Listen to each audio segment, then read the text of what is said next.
Guilty Gear Exar, Rev 2.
Alright, hello everyone. So I thought that this tournament would have more higher end players, but this might have been a mistake.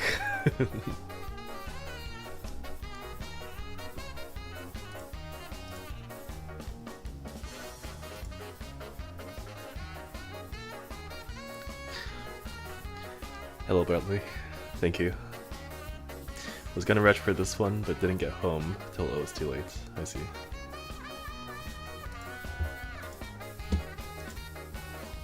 There was one tournament before this one that was organized by the same TO, and I think it was called... I have image files that I made for its logo and stuff. Let me find it.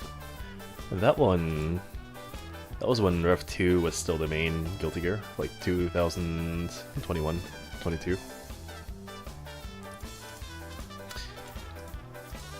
And at that time, someone reminded me on Discord that there's not a lot of good footage of Zato versus Leo, but in that tournament, there were a lot of games between me and, for example, Mr. K. There's another guy called Riven. And so there's a lot of footage there of that matchup that I want to find.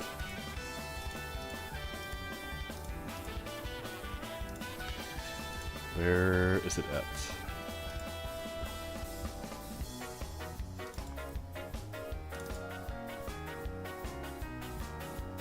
Ah, okay. It was called Quarantine Quarrels, so it was post-COVID. And I gotta say, even looking at it now, some of these logos that I made were pretty good for a guy that is not in graphic design. Let me show you.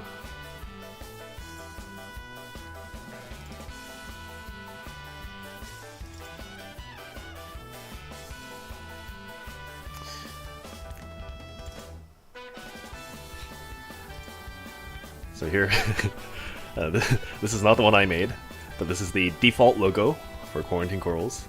Okay. And then the first one I made for it, and I gotta make a second disclaimer. This is not the one I made, that I am proud of. The one I made was this one here, and it's called Quarantine Quarrels X. For being the 10th Quarantine Quarrels run, which makes sense, right? And it's for Guilty Gear. Hold on, let me turn on the opacity. There we go.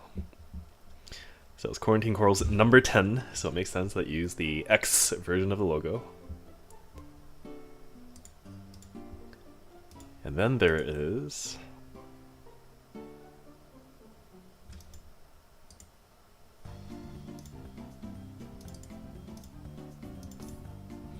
Quarantine Quarrels XX.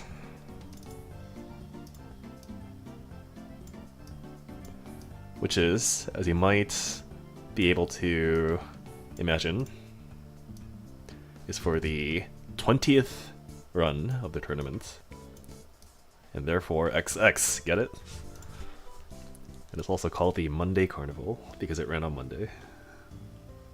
Pretty good. It was fun making these. But now, I don't think this exists anymore. Now it's just TXT, which I don't know what it stands for still. Something to do with Texas.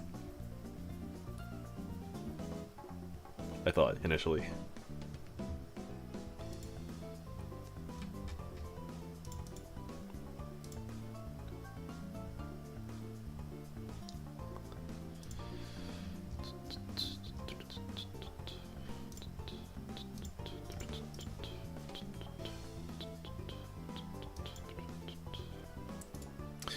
Okay, let's get these out of the way.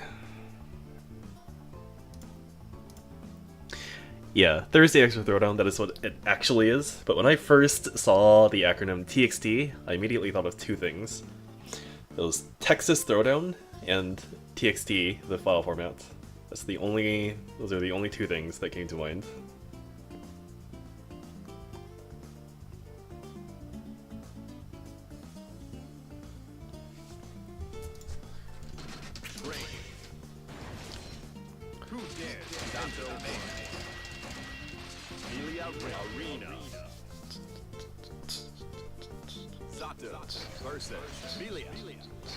Get ready to rock.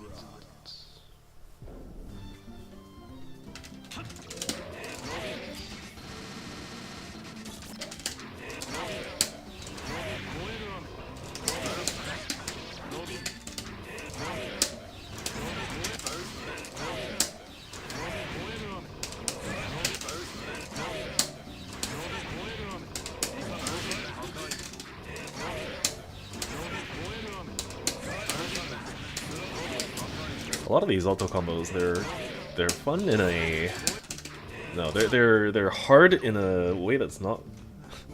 And I really hate saying this, but they're hard in a way that's not really fun, to be honest, when compared to other characters and the types of difficulties that they have for execution. Like the difficulty here is you want to try to time at which vertical distance you want to start your pickup. So like that's the difficulty when it comes to this combo. But then you have a combo, so a lot of soul combos, for example, they just have to do with how accurately can you delay or time specific button presses. And like this is kind of similar if you look at it fundamentally, but it feels like a different type of execution, and I do prefer like the more traditional soul kind of thing overall.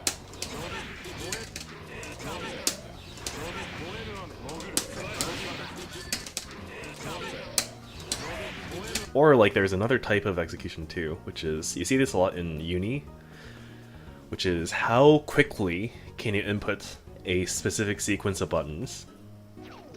And that sounds really simple, but a really good way to illustrate this is with dash combos into a standing normal.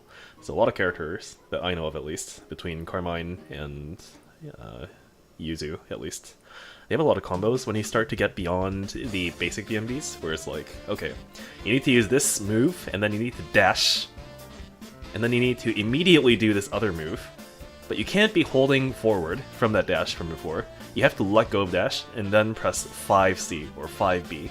You can't press 6C or 6B, because those give you command normals, which the game has a lot of.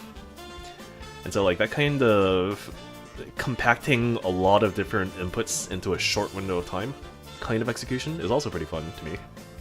It's part of why I really liked Under Night in training mode.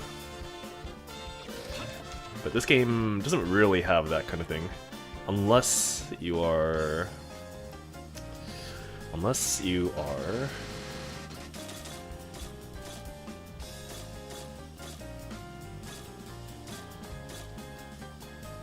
like FTCs are kind of like that, where if you're playing Faust or Chip, any sort of FTC is kind of like that sort of execution. You're fitting a lot of inputs into a short window of time in a way that is usually challenging for most people. But then other characters don't really have that too much in this game, like that specific type of execution.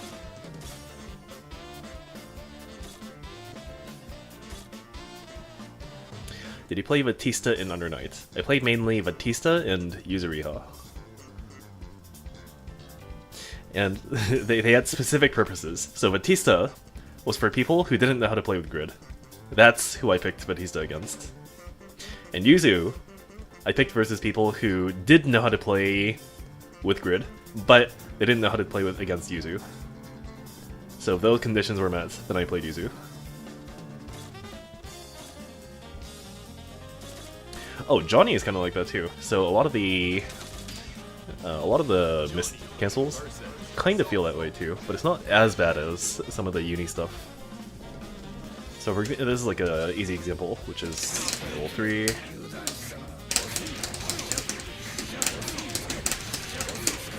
Like the number of inputs to do this feels very much like a fit as many inputs as you can within a short window kind of thing, kind of execution, I should say. But this kind of thing isn't too common, or even like just doing this, the cancel treasure hunt.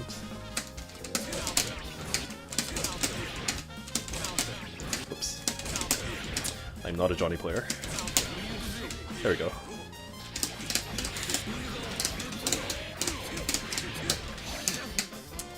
And then whatever the combo is.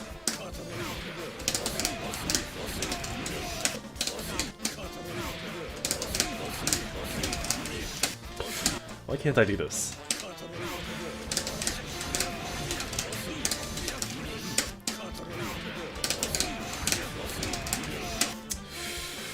Has it been too long? Don't show us. He's a. I think the one he will get triggered by is the up dust. So I think I'm safe here.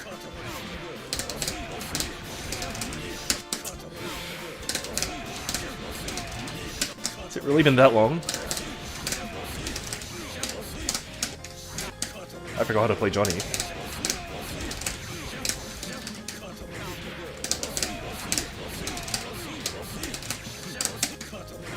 Why not level 2? Or 3? Ah, that's why. Okay.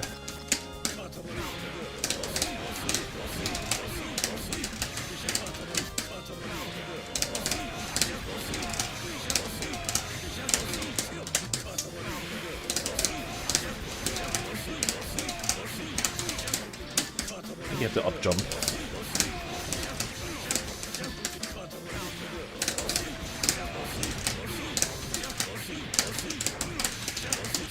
There we go. Let's see, fun combos.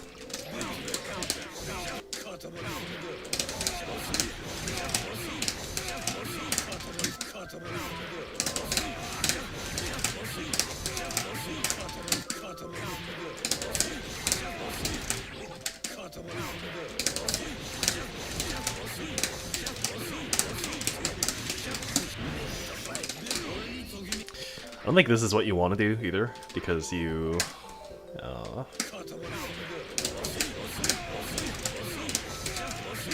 generally want to get like 1 coin level, I believe, if you do this, but looks cool. I guess if you're level 3 already, then. But then the problem is, if you're level 3 already, there's a lot of times where you'd prefer to get the damage instead.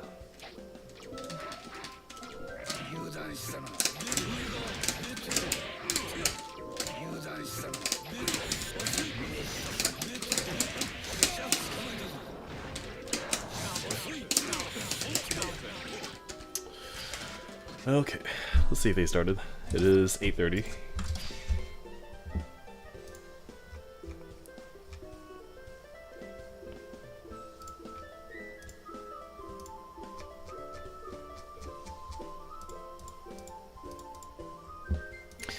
If your match is not marked for stream, you are good to game.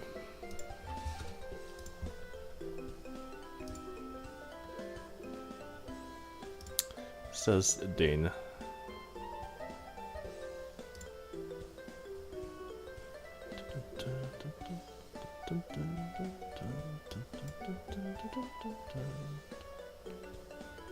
Oh, I gotta wait for someone to finish their match.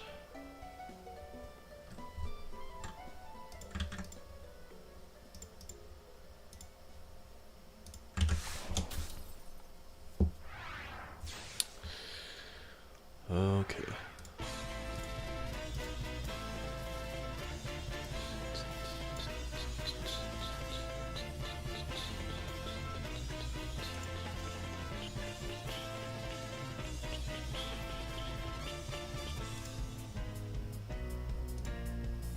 I guess I'll put on this stream.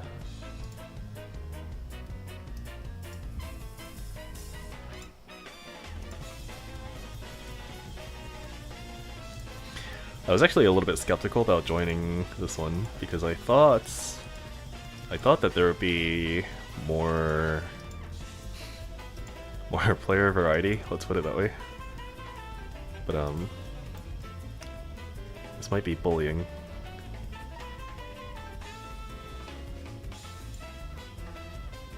And I really mean that in the least BM way possible.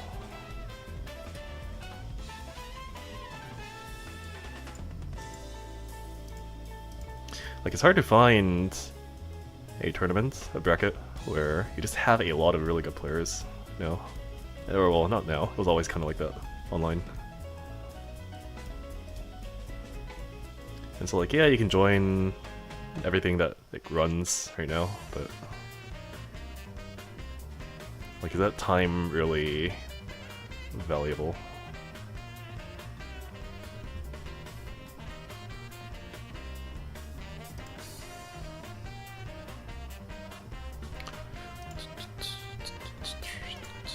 Well, good news, at least I am not on stream for my first one, so there shouldn't be too much waiting.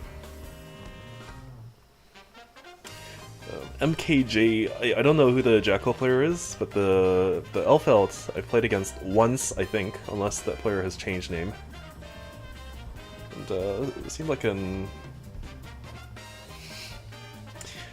I think I'm gonna start using the term intermediate. I can't believe it, but he's like a really good example of an intermediate Guilty Gear player.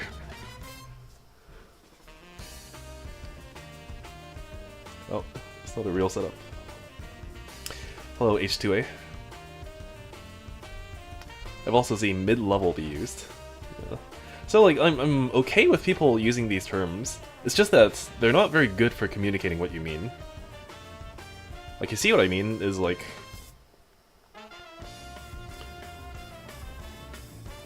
Like, when I say intermediate, or even beginner, or advanced, what do these things communicate to you? And most people will say, okay, well, if you're a beginner, you're probably relatively new to the game.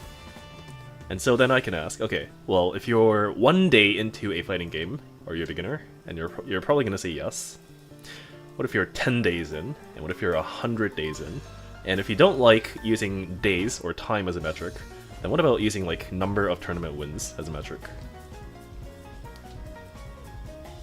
This is all these are all issues that are partly caused by not having a ranking system, I guess, because if you have something like a Street Fighter V or a Tekken, you can at least kind of say, okay, I played a sufficient number of games in ranked, and I seem to have reached this tier in ranked. And so you can kind of have a better idea of where is this player in terms of their understanding of the game. But when you have Exerd, you have light blue squares, you have orange squares, you have pink squares, and that's about it. I think the stream has gone down. Maybe it's just a problem with defining skill in a fighting game. It's the attempt to communicate skill where the problem begins, because I don't think you need to like have such a rating. And if anything, having such ratings in these other games, like not even fighting games, any sort of game that has a ranking system, these tend to affect players negatively in terms of the way that they think about the game. Because if you think about the way that rankings work, so in like CS, in League, in Overwatch, any of these games, the way MMR, or ELO, or whatever ranking system they use, the way they work is your rating, I'll just use rating to describe all of them. The way rating works is that they describe, or they attempt to describe, your skill using a numerical value, right? But the problem is, what people end up doing is that they use their rating to describe, or hold on, they use their skill. I might have gotten this backwards. Let me think about this for 2 seconds.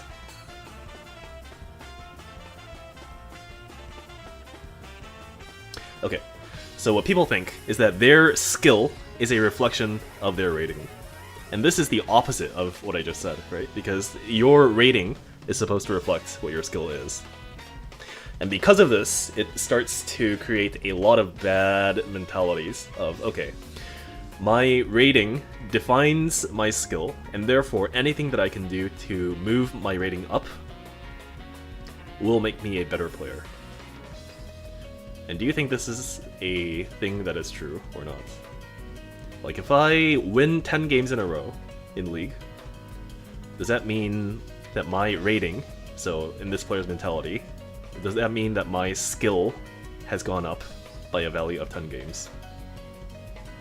And clearly, if you think about it this way, that is not true. Hello, Caribou.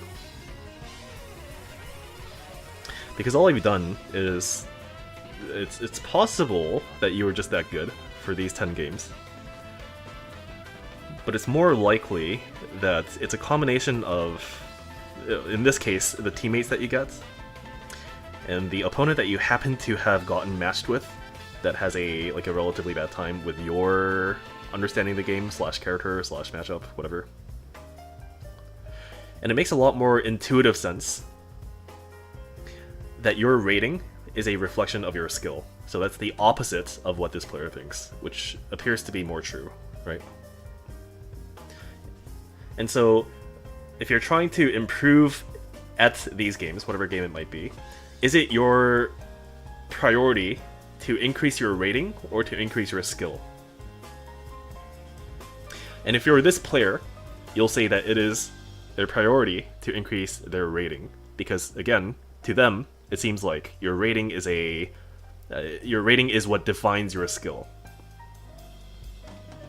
But we've just found out that that is not true, and it's actually the opposite, where your rating should be something that is proportional to what your skill is, not the other way around.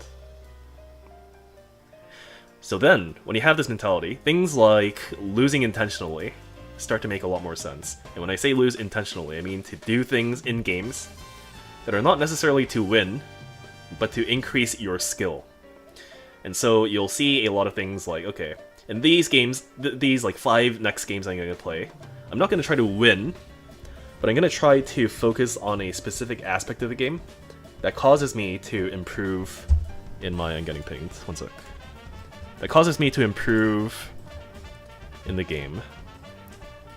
So it could be like in League, it'll be, okay, during laning phase, I'm going to try to focus on looking at the minimap more. And so when this player does this, what's going to happen is they're going to play worse, because now they've like introduced a new thing that they want to look more at during the game that they haven't had to focus on as much before. But what's going to happen is eventually that player is going to get more and more used to the concept of looking at the map. And when that player goes back to play normally, their overall skill will have increased, but their rating will have gone down, because they were focused in the past 5 matches to try and do this one thing that caused them to lose.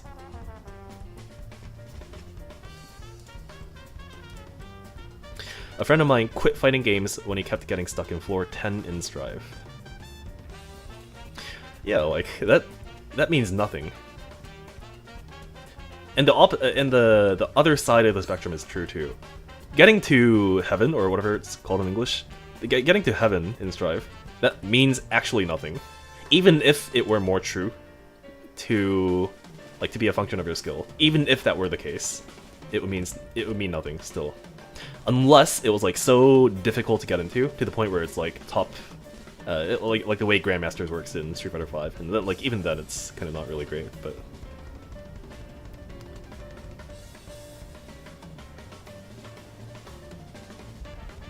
The only thing that matters is you are trying to improve your skill, not your rating. And that often, the implication often, is that in the process of improving, you need to discard any thought of trying to increase your rating, for the time being.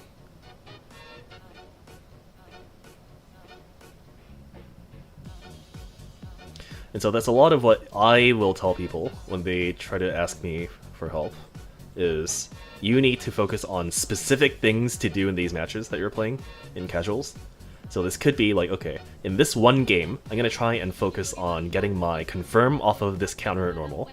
That's all. That's literally everything that I'm gonna focus on. I'm not gonna focus on doing other combos. I'm not gonna focus on doing Oki as much as I do usually. I'm not gonna focus on like doing anti-airs even too much. The only thing I'm gonna focus on is when I get this one normal to hit as a counter hit, I'm going to put all of my attention into making sure that I get this confirm and that I don't fuck up the combo. That's all I'm gonna focus on.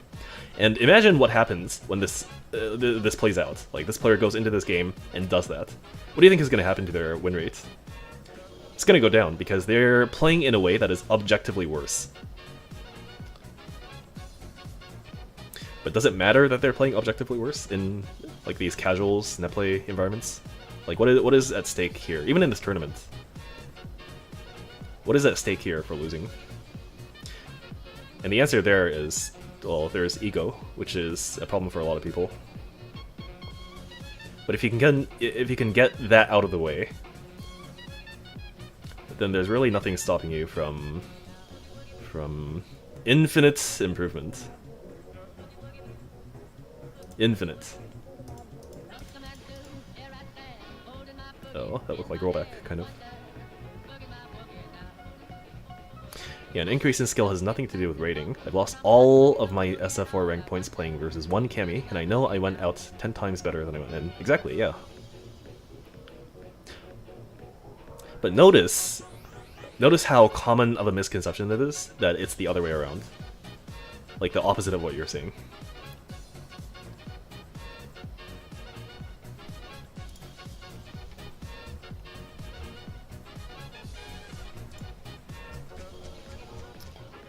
Oh, I gotta play a person. Here, one sec.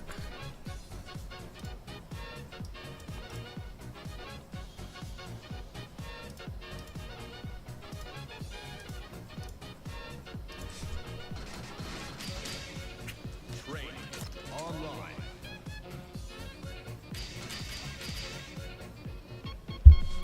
You think I should play Zato, or who do I play? Hold on, let me find the invite link.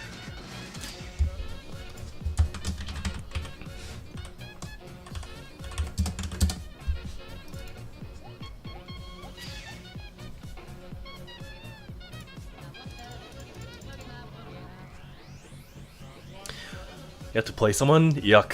Yeah, I know, right? Axel? I could play Axel. I think this player is a... I'm playing a guy named Ari Rafita. I forget who this player plays. Oh, hold on.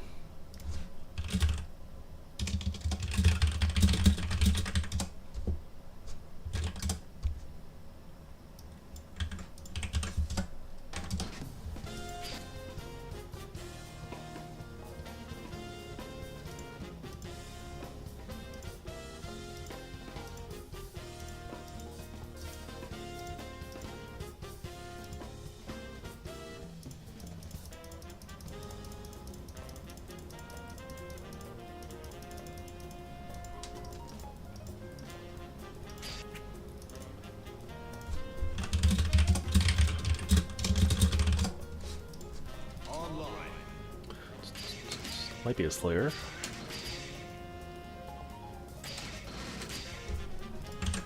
If it's Slayer, I'll play Axel. How's that? See, in this scenario, you should prioritize your personal happiness, Potemkin. It's an option. Potemkin's also pretty good versus Slayer.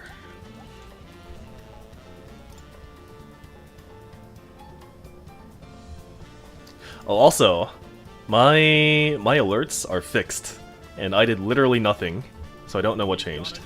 But it works now.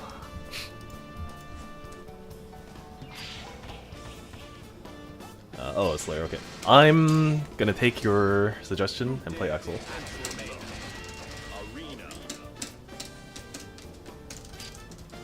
I don't know, Potemkin and happiness are related. See, I think that Potemkin is a pretty happy character to play. Like, your level of happiness is at least a few standard deviations higher than if you play Zato.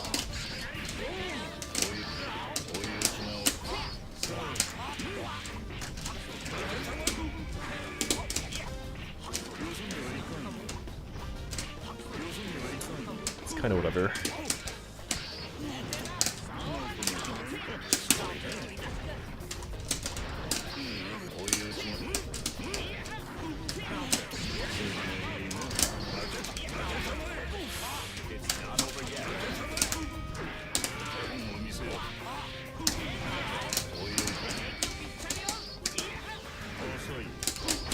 Oh, okay.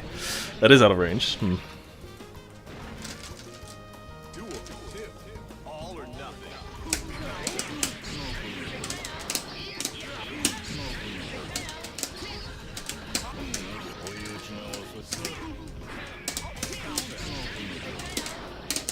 Oh, I wanted to do 2K.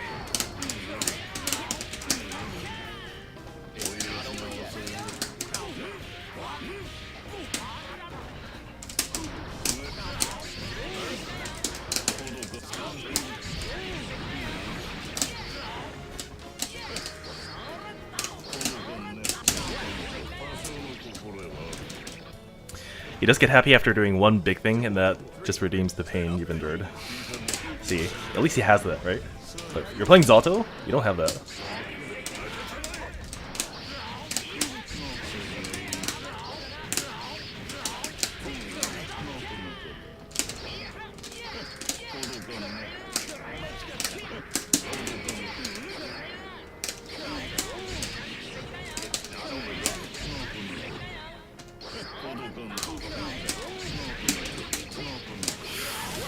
He doesn't know how to deal with 2H, it seems.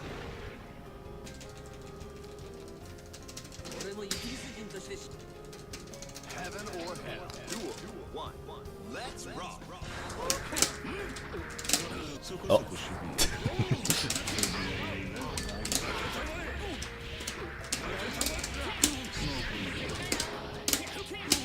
I gotta agree. Axel's a pretty fun character, all things considered.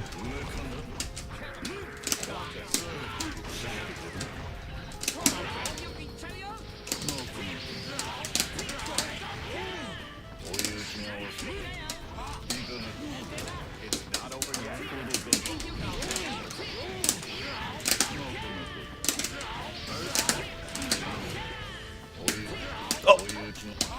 Okay, it's fine. I don't think I can do 3 loops there. I know I can do 2, but it becomes really questionable as to whether you can get them to stop teching or not. Oh.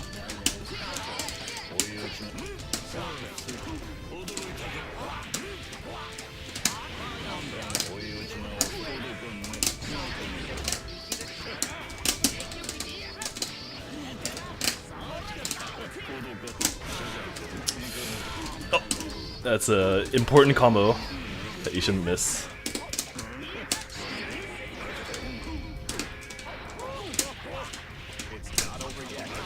Oh. That's not good. Okay. You have rejump routes after parry. I do not. I do have rejump routes after anti-air, I think.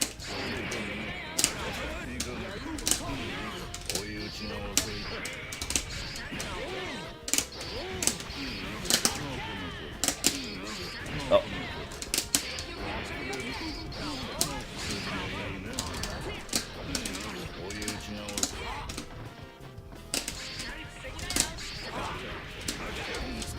See, that was a tactic just now. If I keep running leftwards, I'm actually hiding. I'm hiding. I'm hiding my charge.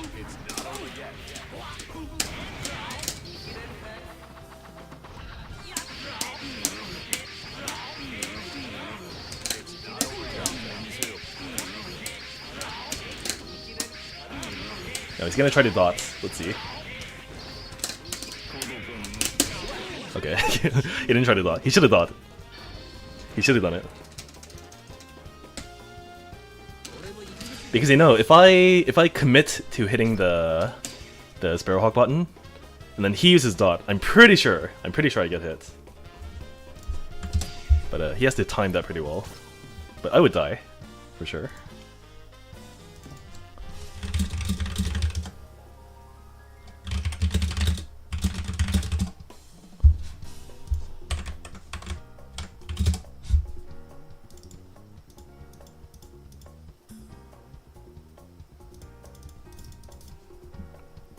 Result reporting.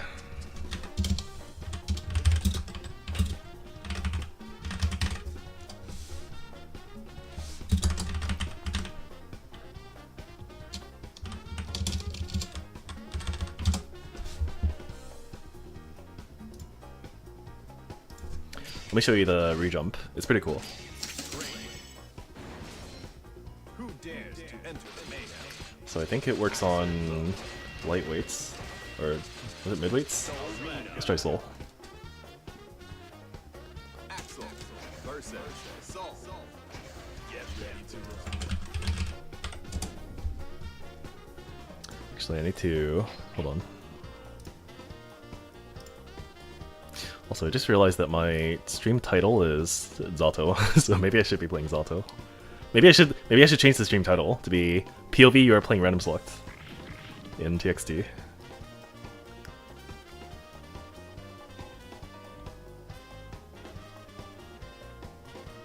Okay, here it is.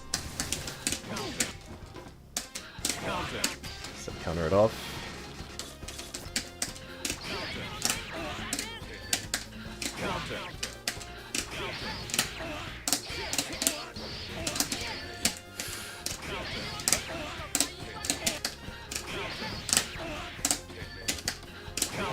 It's like surprisingly kind of hard because you have to delay this jump, I believe.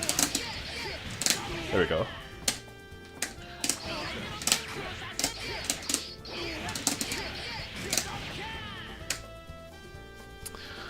Oh yeah, you could actually RC after the Sparrowhawk, and Sparrowhawk again while they're getting knocked down for a silly pseudo unblockable. Oh. You're saying that I can RC after the last hit of this. Oh. And then I can charge this for long enough. I see, I see. Oh, it's kind of interesting. It's a lot better than what I would do, which is I get this, and then I just keep comboing. So getting the extra time to do the unblockable, that sounds a lot better than what I would do. I should do that. It's a good Axel tip. Thank you.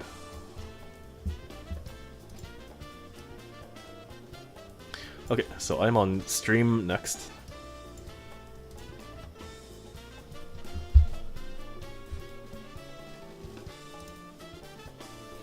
Versus a person named Zed Chama. I don't know who this player plays. Okay, I'm gonna update my stream title. POV, you are...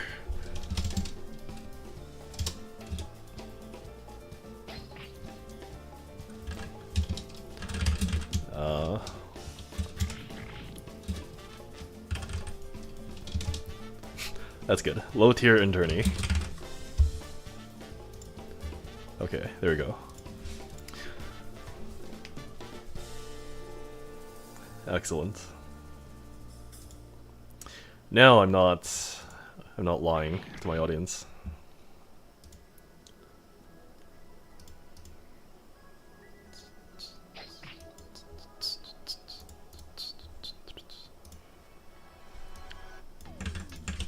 Okay, I am on stream, apparently.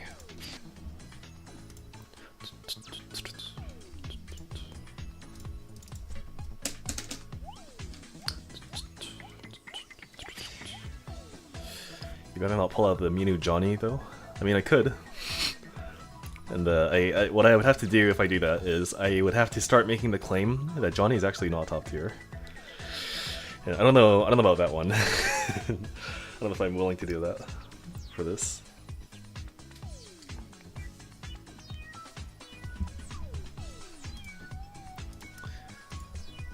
Yeah, Johnny's actually low tier. Soul is actually low tier.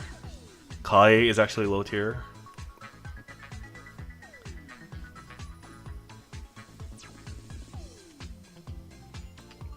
I think those are the only like very good tier characters that I play. Who's high tier then?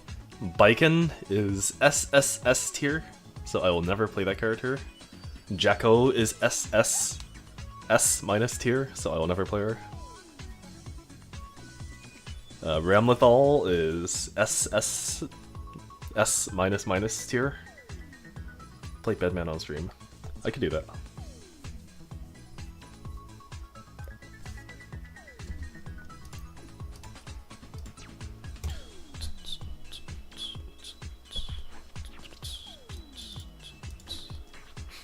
Baiken is honest. I've never heard a less truthful statement about Rev 2 in my life. Who dares to enter the maiden? Bedman's really cool. If only his buttons worked. Yeah, that would be cool. Imagine that. Same with his auto, by the way. Imagine if his buttons just didn't whiff randomly because you were doing a 2-hit BNB combo. That is 5p2d. I can play Answer too. And well, here are my options. I can play Kum, Alfelt, Soul, Kai, Raven, Leo, Mei, Johnny, Chip, Answer, Zato, Pot, Axel, Slayer, Ino, Faust, kind of, Deadman. I think those are the ones I would be willing to play. Back to roots, go Mei. I could do Mei. Actually, let me do that. It sounds like a good time. Where's my opponent?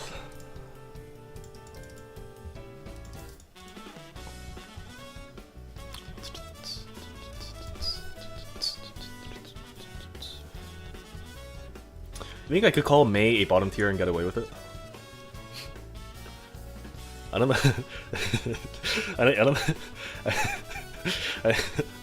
I don't know what people consider Mei to be, but I think most people think it's like a like a high mid tier, right?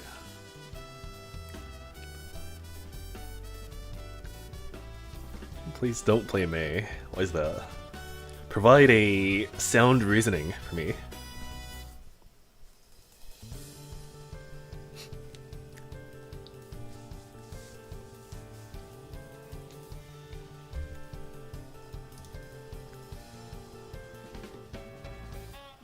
He's not replying, apparently. Okay, so they're gonna do other people first, I guess.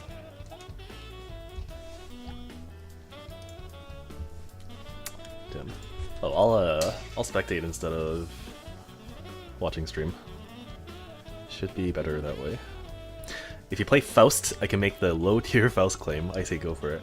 I don't think I can go that far. That's like 1 degree of offense lower than saying that Johnny is low tier. Faust is low tier, he doesn't do damage.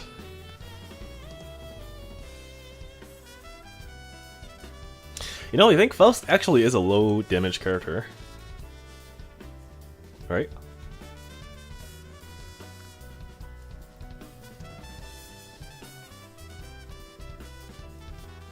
I never really thought about it before for this character.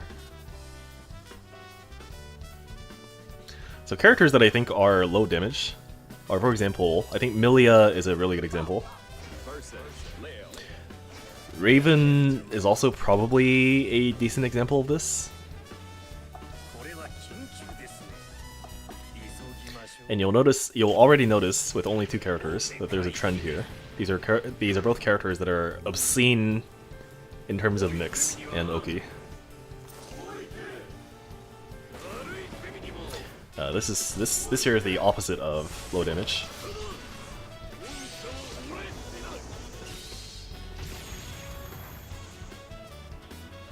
Chip is low damage as well. I think if you were to put them on a spectrum, that Chip would be higher up than those two, but I think he is relatively low damage. Yeah, I would agree. I'm trying to think of all the characters in this game.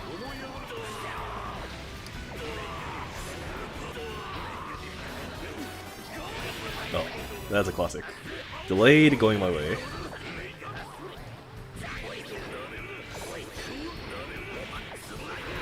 Oh, you can baseball bat the projectile, right? The H boom.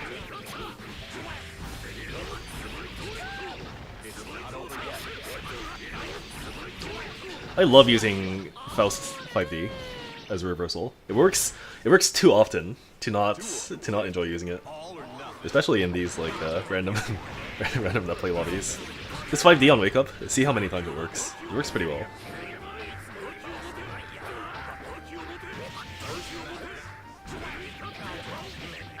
Like, I think that people are so used to people just not using it because it's the sane option to not use it so often. So they never get the practice of dealing with it. But it turns out that a lot of people aren't prepared. Oh. Oh, close. Oh, nice. Oh. Oh, it goes under H-Boom. That's pretty good. The mini Faust, you saw it crawling under H-Boom there? Soul is low. Okay, hold on there. Stop right there. I read Soul is low damage. I don't need to read the rest. That is a lie.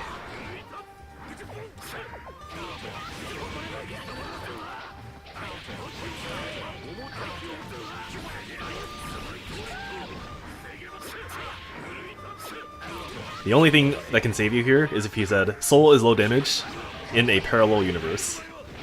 That's the only thing that can save you here. Oh, oh, ruined.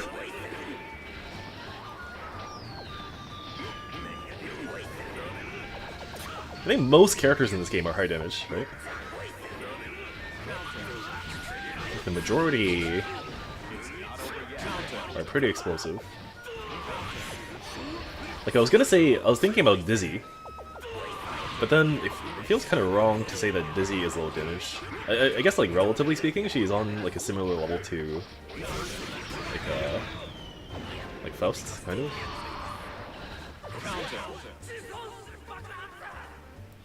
But you'll also notice that this continues the trend of oppressive Oki characters having low damage.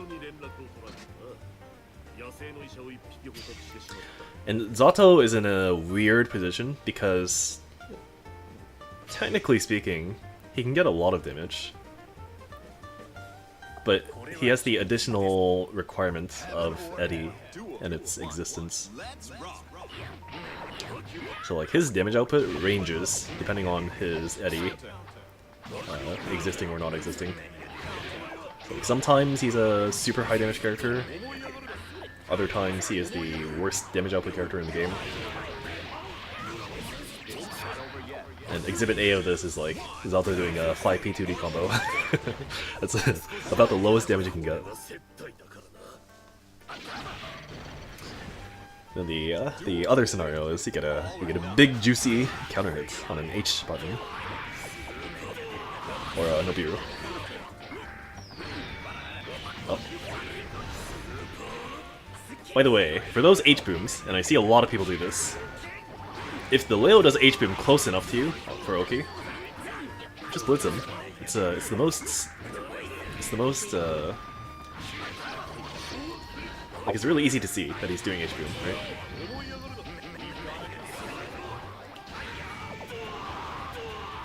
It's one of the most telegraphed things you can blitz, that you can effectively blitz in the game, as long as they're close enough. Close slash 5H drill is his next damage without Eddie or something silly like that. Something like that, yeah.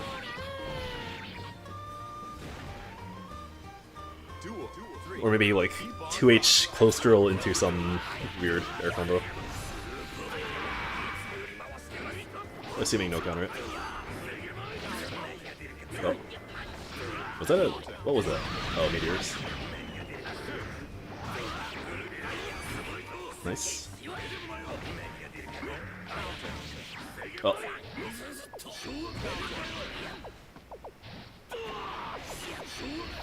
Nice FTC, that was pretty good.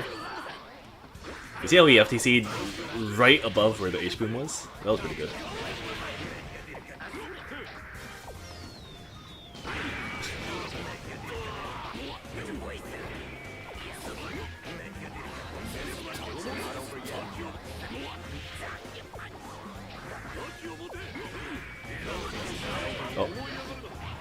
Very fast burst.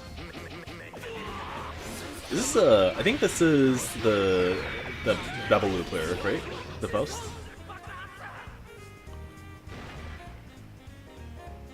I always associate him with Mei.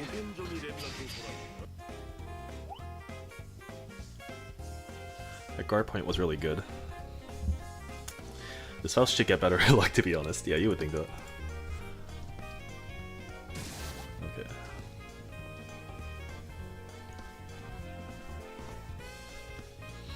Okay, Mei is actually a topical pick here because this is an orange square Elfeld. Okay, let's try it. It's topical because someone was saying, like, in order to be really good at Mei, you need to have your dolphin cancels down, and it's kind of true.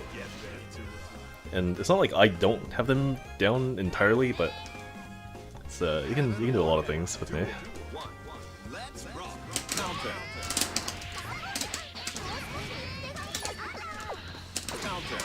fine. That's not fine.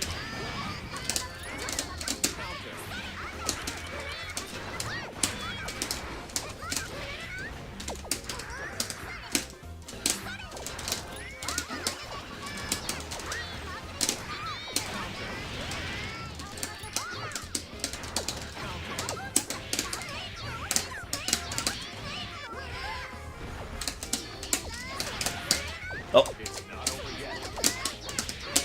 I haven't played Mei in too long. Okay. I need to get my bearings straight. Give me like one more round.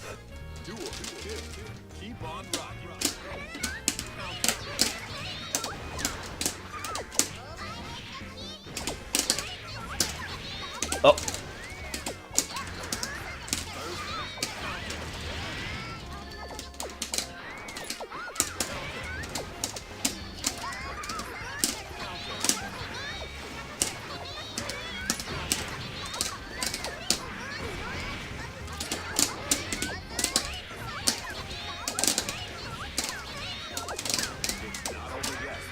Oh, that actually punishes Mei 2p. That's insane, how fast it is.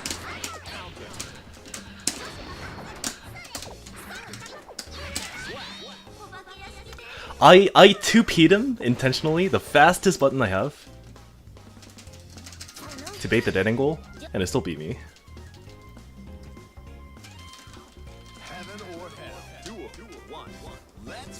Five H. 5H. There we go. That's a good button. 5H.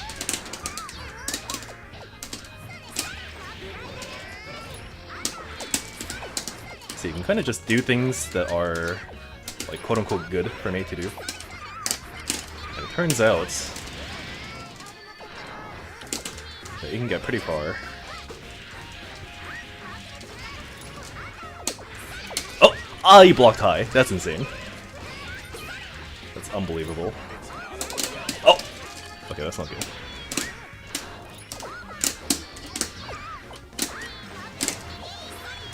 Oh, okay. 2D H Dolphin, I80 JKJH. I saw that in a CMV. Okay, you die. Oh. Oh.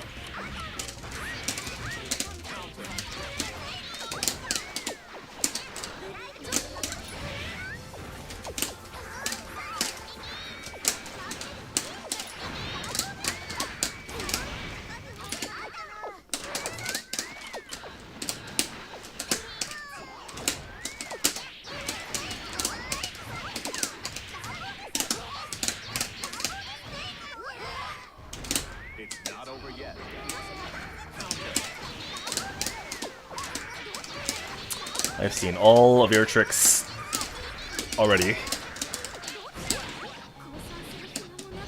From all the other netplay Elfelds that have existed in Bygone in the past 6 years. Is it 6? How long have I been playing? It's 2017, so yeah, it's been 6 years. Then.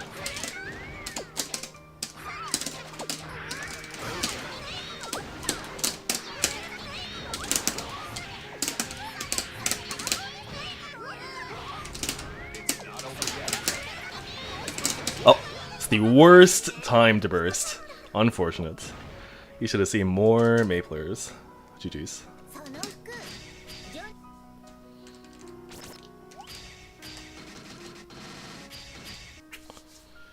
Hello Minu Gaming. Hello Guppy.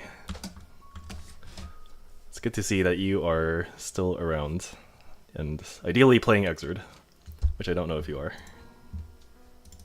That's a burst I would have done. Yeah, that's a burst you would have done. You need to play more of my Mei to prevent that kind of burst.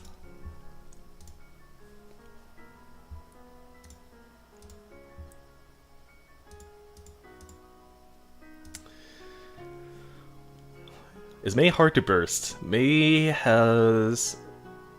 I would say that she's on the harder end of characters to burst. Like if you divide all of the characters into half, and put each one on either half of hard or easy to burst, she'd be on the harder side, I think.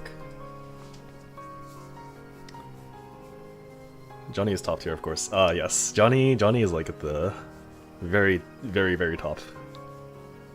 For some reason.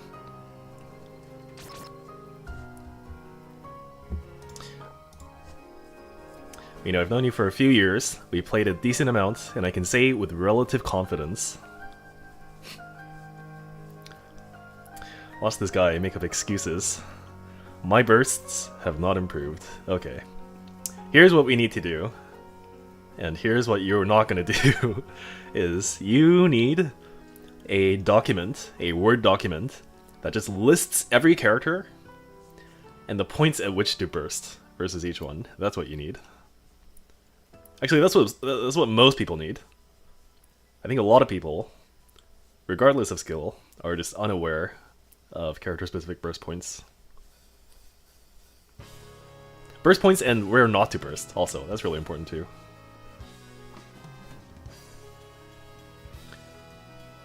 Like, here are some really, really obvious ones. Quote-unquote obvious. Is like, Venom Close Flash, you don't want to burst that. Zato 2D, you don't want to burst that. But then you have moves like Gems, parry into K follow-up. You want to burst that every time.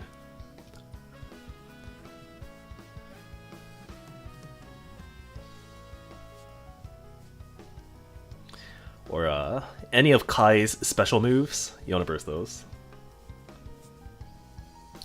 Soul's JD is a good point to burst, as long as you're not bursting late. So Soul's JD is an interesting one, because what happens with Soul JD is it's not guaranteed, because what he can do is he can jump cancel to make it not be affected by burst. But if he jump cancels, that means that his combo is ruined. So you're basically forcing the Soul to forfeit a lot of his damage in order to make the burst safer, which, if you've shown the opponent that you've bursted there in the past, you're effectively decreasing your Soul opponent's damage output. It's probably the good way to think about it. Oh, let me pull up the character list again. Who dares to enter the mayhem? Kum is kind of awkward to burst too. So Kum, you want to, if you're getting kick looped, you want to burst. I mean, to be honest, if I'm getting kick looped, I'm not going to burst there. I think there are too many points where the Kum can just absolutely destroy you. But there is a timing where you can burst, and it's kind of like on the way down from the wall bounce. If you do it then, you can do it. Other points are like if he's doing ball summon, obviously that's a really good point. Elfelt. So Elfelt is also kind of awkward to burst. But what I do generally is I burst when... Bridal's a good point, yeah. But what I have to do, because I'm a Zato player, my outlook on bursts is heavily biased in terms of trying to get more value than just the burst. And you can do this by getting a goal burst, right? So whenever I play Zato into Elfelt, my priorities are going to be trying to find gaps in shotgun pressure. So basically whenever she goes for the S button, the one that moves her forwards.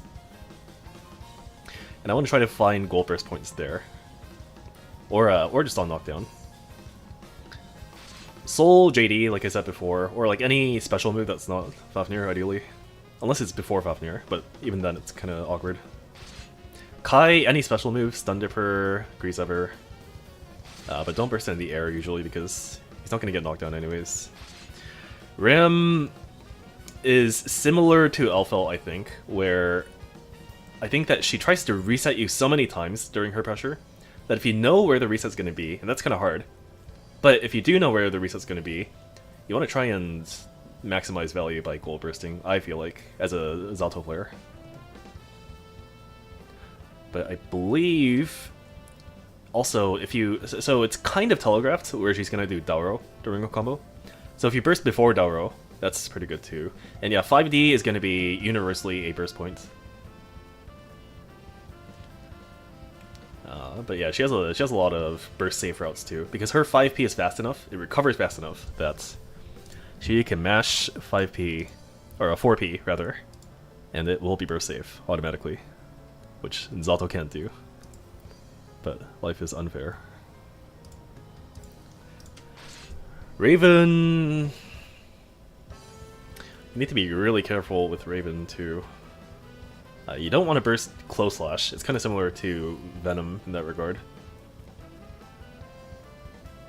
Generally, if you're bursting while getting air comboed, you wanna burst, and this is true for a lot of air combos for a lot of characters. You wanna burst not immediately after getting hit by the normal that they're jump canceling with, but usually like 1 or 2 normals after that.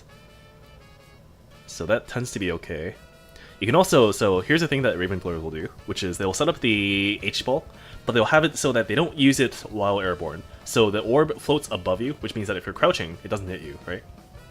So something you can do is you can, if that scenario happens, which will happen a lot, you can wake up crouching, which means you're not blocking anything, and then the Raven will likely try to glide at you. And at the timing at which Raven is gliding at you, you can goal burst, and that gives you pretty good value as long as you can get it. Now the issue here is sometimes Ravens, as long as if they're experienced enough, they will interrupt their glide so that they block the burst. In which case you want to try to find some other point. But I think sometimes things like 5H is also okay. But I actually don't fight that many Ravens. I can't actually say for sure. Sin. If you burst after DP, you are always guaranteed safe. So anytime you're playing versus Sin, you want to burst after getting hit by DP. And he has 0 way to block your burst, unless he spends meter. And that's going to be a common threat also. Unless they spend meter, it's going to be guaranteed. Johnny, you want to burst 5D, I guess. And you can try to burst coins. So if you know that the Johnny is going to do coin dash at you as part of this combo, you can try to burst there, but honestly I think Wake Up Goal Burst and 5D, which you're not going to see too much of, and like that dash timing, whenever you think he's going to do dash, those are good points to try to burst. Mei. So before you get hit by any charged dolphin is fine. But then she also has a lot of points where she can make things burst safe. So yeah, charged dolphins, 5D. 2D is also pretty decent also, I think.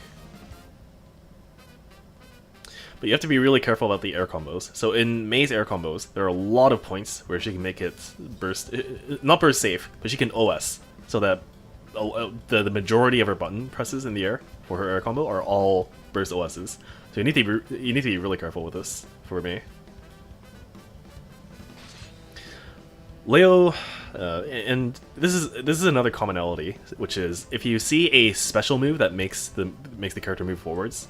I guess there are some exceptions like gems, the shadow stuff thing, but a lot of the forward moving special moves you can probably burst. Like a good example was Leo's 236H. You can also burst immediately after seeing JH. So JH is what Leo will almost always cancel into the air, like the ground slam thing. And he has to really hard commit to try to catch that, to try to bait the burst there.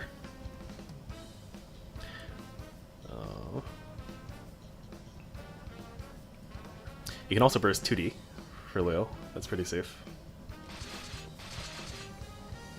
Chip, okay. Bears has a video on this. Go watch his video. Milia.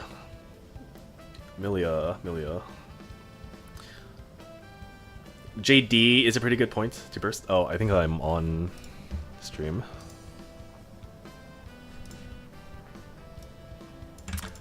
I'll continue this later. YouTube content maybe. Here's my thought process for making videos, okay? So if I'm making videos for YouTube, I think that if I start to talk about things that are specific to Exord, it's gonna not do well. so anything that I do has to be either fighting game related broadly, or if it's related to Exord, it has to talk about the entire cast. And I think this does talk about the entire cast, but I feel like it's too specific to people who play the game. You know what I mean? Who do I play? I think that was an Eno player, right? I'll play Pot. Arena. Jump kick versus Eno. Get ready to roll. Heaven or hell. Duel. One. Let's rock. Oh.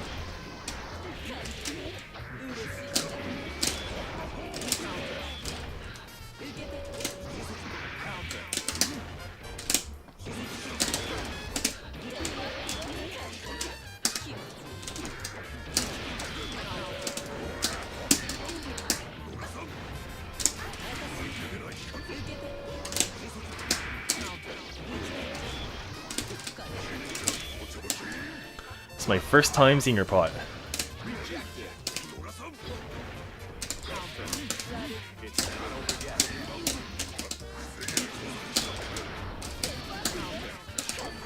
It's pretty surprising, since I guess I don't play the character that much now.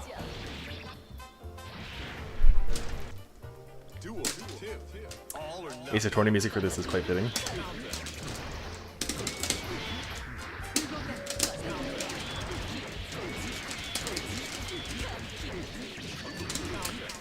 Objection! That's not a real combo. Oh, that's not a real combo either.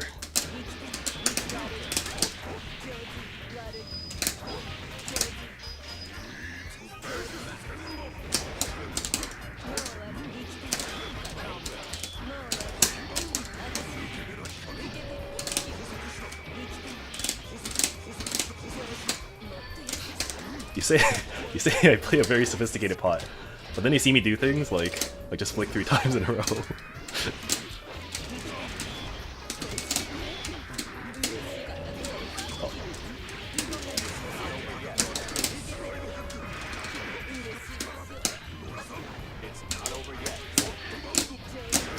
Oh. Okay, it's fine. Hello, sorry for bothering you. I want to offer promotion of your channel. Viewers, followers, views, chatbots, etc. The price is lower than any competitor. The quality is guaranteed to be the best. Flexible and convenient order management panel. Everything is in your hands. Turn it on, off, customize. Go to Steam Rise Russian.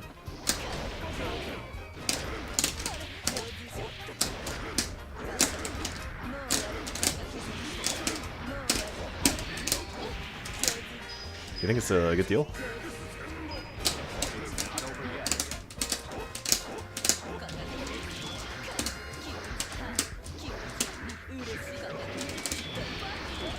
Okay, I need like a one more layer to his offense.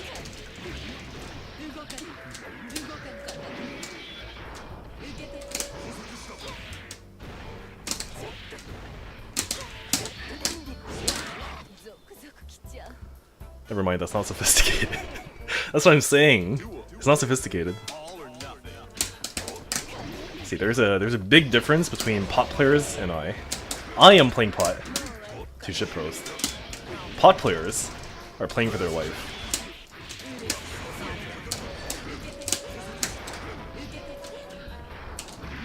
You can't do that.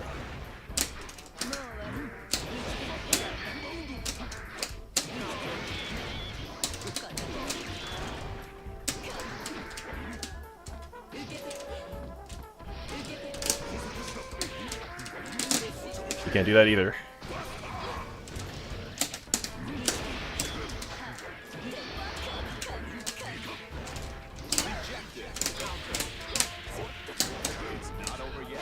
Oh! Oh! Okay, it's been too long. I'm gonna blame it on me not playing pot enough in the past few months, okay? I'm not BMing. I swear.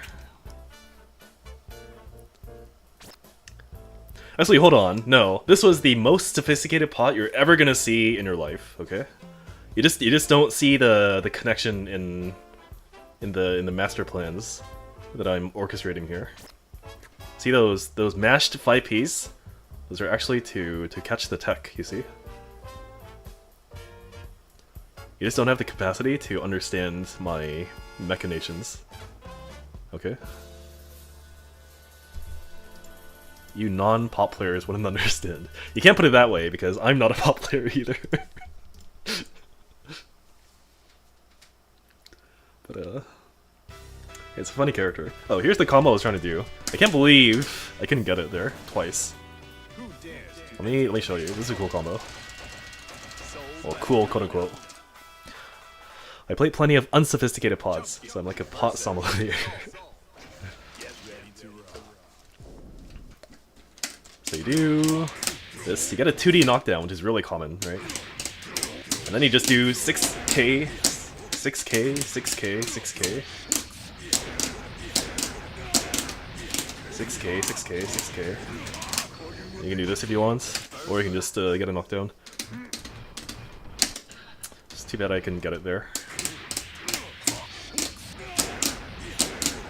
There's a rhythm to it, but you have to get used to it first. Oh, hello Meowski. It's a good usage of, well, okay, hold on. That was not such a good usage of my emote. You need to use that when I play Zato, okay? The moment you see Zato winning, you can spam it. Let's do 2, then start doing 6k Trishula. If you want to get really into it, there's like specific things for each, not for each character necessarily, but for each like weight class, kind of. Where's the burst talk? I guess I could continue. Let me just check the bracket real quick. Oh, by the way, that emote that Meowski just posted, that took me less than 2 minutes to make in Paint.net. So my return on my investment has been insane. It was the best emote concept that I've ever made in my life. So it was like 100 times, literally, more time efficient than making these shitty Zato eye patch emotes, or eye blindfold emotes. Okay, I'm against TomTom, who I think is the Leo, right? And this is after a bunch of stream matches. Okay, I'm fine. Let's go back to bursts. So I think it was Milia, right? Milia, JD, is a very good time to burst, because this is where she will tend to jump cancel in the air, and then IAD, and continue to do her pin combo. Other burst points. I think 2D is also fine, as long as you're in range. So this one is a little awkward, because a lot of times, I think there are spacings where if Milia does 2D, you can be out of range for burst, so you have to be careful about this. But if you see, so if she does H-Disc, and she does things like 6k or Bad Moon, that kind of stuff, the moment you see those moves coming out, like the moment right before you are getting mixed, then you can burst. Which happens to line up with the timing where you kind of want to goal burst anyways. So that's another point. The point being, if you get knocked down, you see H-Disc, and you see that the Amelia has opted to use a thing that is not burst safe, like Bad Moon, 6k, Hair Car. Now granted, this is kind of hard, because that means that you have to react to those things, kind of, but It's not as hard as like selectively reacting to whether it's a high or a low, right? Hold mouse key.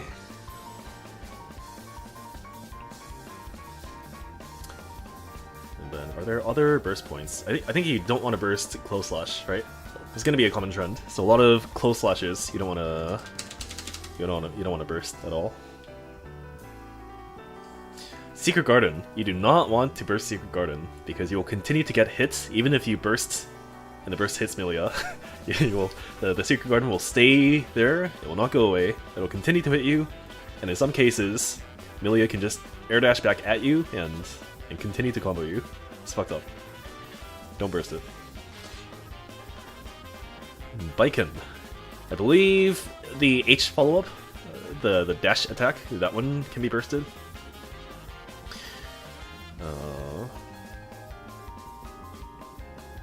I think if she commits to using something like...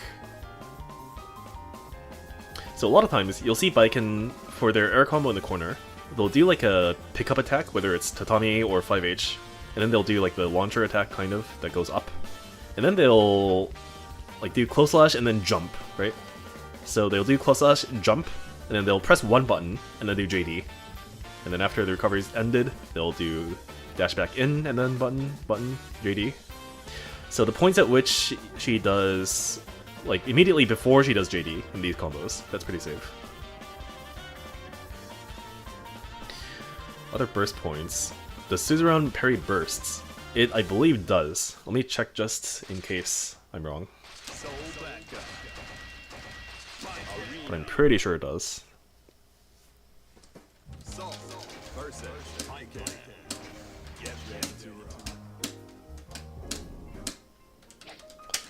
So... Oh, not that one.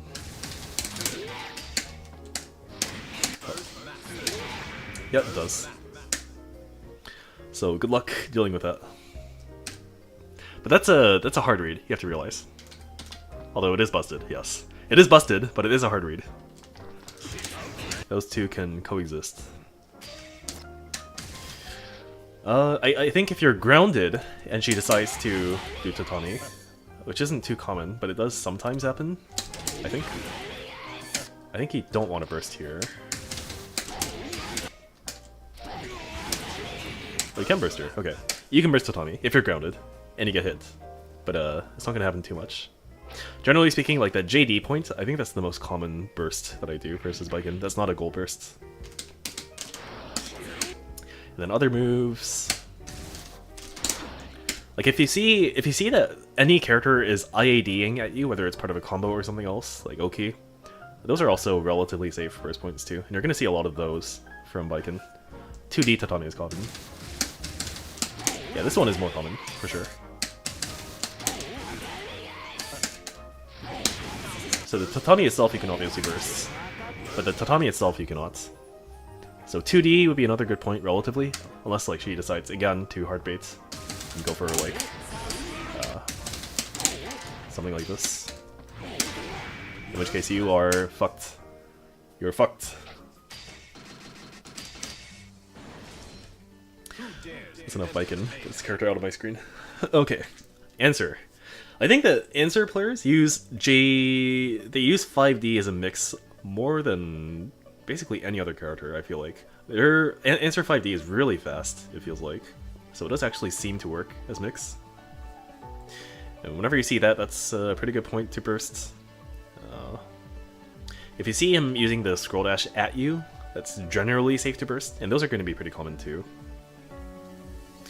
2D is going to be relatively safe to burst. But you also see a lot of goal burst timings in this matchup too. So Answer will give you a lot of goal burst timings. But the scroll dash and 5D should be enough, mostly. What about SH? The scroll H, you mean, right? I don't ever burst this, but maybe it could be good. If it works.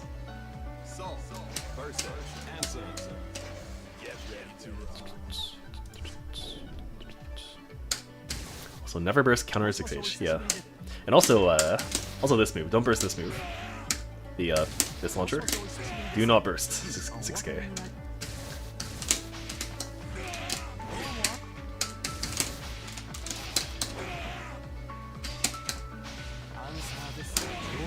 Okay, don't burst this either. Don't burst. Okay, there was a good reason why I didn't know about this, which is you don't want to burst here anyways. So don't burst scroll H, because he can block. Don't burst this, because he can block. Or more accurately, he can go under it, I believe, if he does scroll. Let me see. Or like there's some timing where if he does... Oh, it's the late burst that you don't want to do on this. If you do it instantly and you are grounded, it seems to be okay if you do it right away, but I believe you don't want to do like this late burst. That was kind of iffy, but so don't burst 6k, don't burst on scroll H. Do burst on things like not that. Do burst on things like this scroll dash, and it seems to be okay usually. Scroll K is safe as well. Yeah, this one you also don't want to burst. And then that should be enough for a starter. Who dared to enter the main? Zato. So Zato, you do not burst 2D, and you do not burst JD, but you do burst 5D. Also, if you burst and it kills Eddie, but it doesn't do anything to Zato, like he can still continue to combo you, that's arguably still worth it for you to burst in that way. But generally speaking, because Zato is a dogshit character, what's gonna happen is you're gonna burst, it's gonna hit Eddie, and it's gonna kill Eddie. Or it's gonna hit Zato, and it's gonna kill Eddie. So just try to burst in that kind of way, ideally. The issue with bursting JD is by that point in the air combo, Zato is already falling downwards. And if you burst on a character that is falling downwards, you are gonna burst, but then the opponent's Zato is gonna be too low to the ground.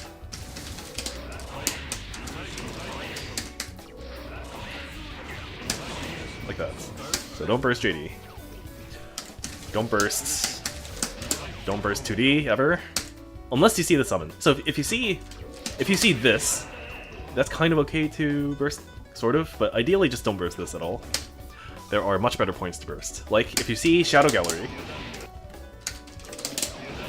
this point right now, where you see Zato, he's still rising upwards.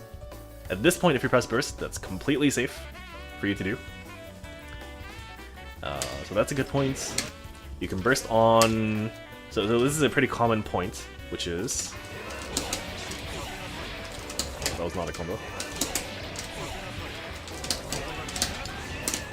This point right here, where he does the unsummon on a wall splatted opponent and then does close slash. That close slash is I have to press that button in one way or another, and that's a good, really good way to burst also. And so what you'll see me do, is you'll see like this kind of thing, where I just don't do the combo at all, and I do break the law. It's specifically to catch this safe burst timing by giving up on my combo. So that's a hard read if you've had that done to you in the past. I sometimes 2D after those slump. Yeah, that's a good way to burst baits also. So yeah, so air combos. JK, JS, JH is a little bit iffy unless you know that he's gonna do Executor, in which case it's really good to do there. So if you see this, whoop, like that just now. Before this Executor, I did JH, right? So if you have high confidence that I'm gonna combo the JH into Executor, and by the way, JH is basically the only air normal that you'll see Zato combo into Executor, so it's pretty easy to tell.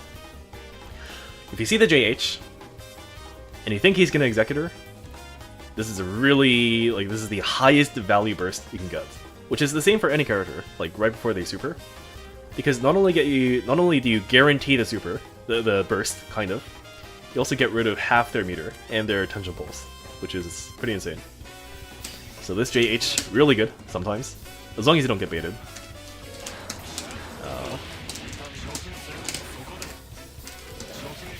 This drill, if you see the drill animation, and he's close enough to you, you can burst, obviously. but that's gonna be not a goal burst ever, so keep that in mind. That should be enough. Oh, anytime... So anytime... Let me do this as the opponent's auto.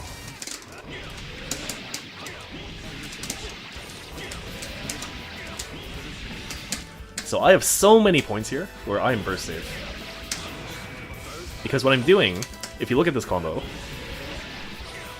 right after that 2k that I pressed, right after that 2k that Zato is recovering from, he's holding down back. And while he's holding down back, Eddie is doing all of the work on the opponent. And while he's doing that work, again, he's holding down back, so he's completely safe from your burst for this little pocket of time that this buzzsaw is active. Okay? So this is still burst safe. And then now, Zato has to do something to continue the combo. So right now, he's not burst safe. And now he's dashing forwards, which means he has enough time to react to your burst and FD. So he is still burst safe here, right now. He's burst safe here. He's not burst safe here because he's pressing buttons. Now he's burst safe again. And then he has to press a button again to continue the combo. So you see, it's like it's alternating between being safe and not being safe, depending on whether it's Eddie attacking or Zato attacking. And if you know when Zato has to attack, which is going to be when Buzzsaw is no longer active, then you know for sure when you can burst. Now you have to be careful here, because I can just hard bait you, but that is a hard bait. It's not something you can really deal with. So do keep that in mind.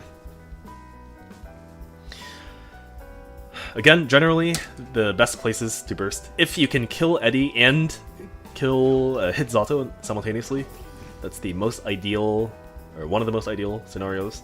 If you burst JH right before Executor, that's one of the, probably the best time to burst. 2D, you never burst. JD, you never burst.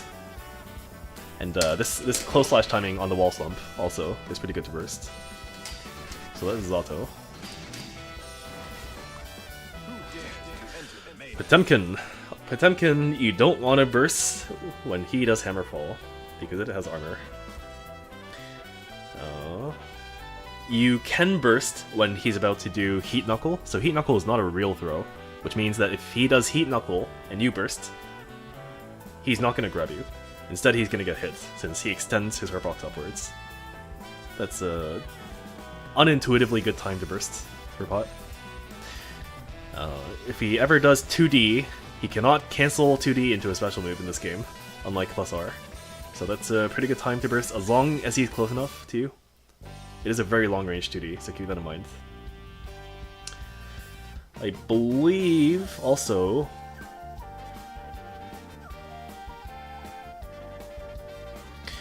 This is another character that will do dust a lot, standing dust.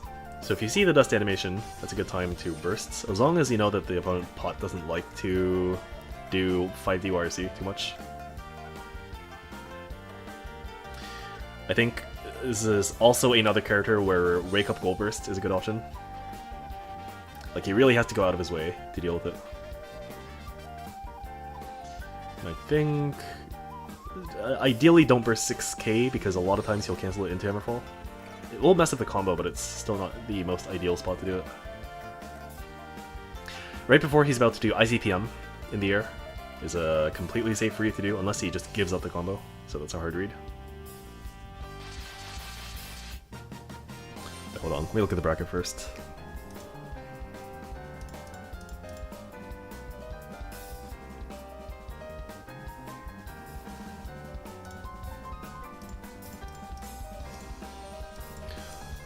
Okay, they're still doing... They're on losers quarterfinal, so I think I'm safe.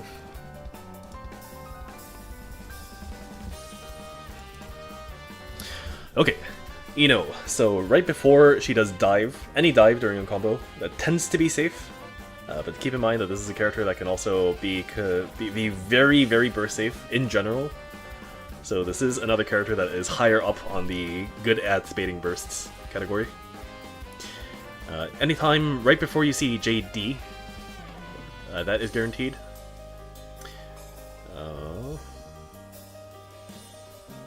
Anytime she does an IAD during a combo, so this will be really common. This is Ino's BMB for grounded opponents. And this has one fatal flaw. Which is, I should do the opposite. It has one fatal flaw, which is that it has an IED in it. Which means that if he bursts right before she does the IED, she's doing the motions of dashing forwards in the air, which means she can't block. So if you see this, that 5H just now, because I burst immediately after 5H, which I know to be the point at which Ino wants to IED,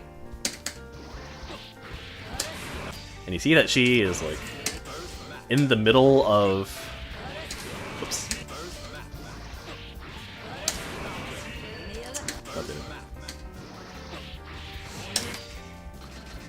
See that she's in the middle of beginning her air dash? She can't block there.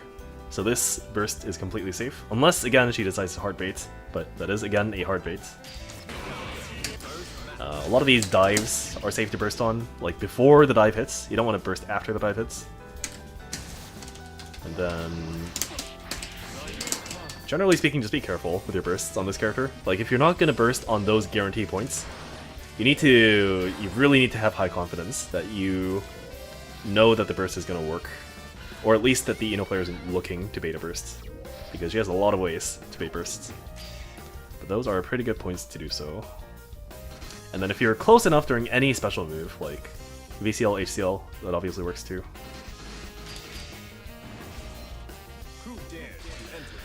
Slayer, J2K is, oh, hold on. I think I'm on. Yeah, I'm playing. But I was gonna say, J2K, if you get hit by J2K, the upwards jump that he has, that with the funny leg, that one, if you get hit by it and you burst right away, you're guaranteed the safe burst. Okay, let's see who TomTom plays. I think it was Leo. Yeah, it is Leo. I will play Kum. Thank you. I will use your good luck on Kum. Is Kum low tier? I think Kum is low tier.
That's a good normal.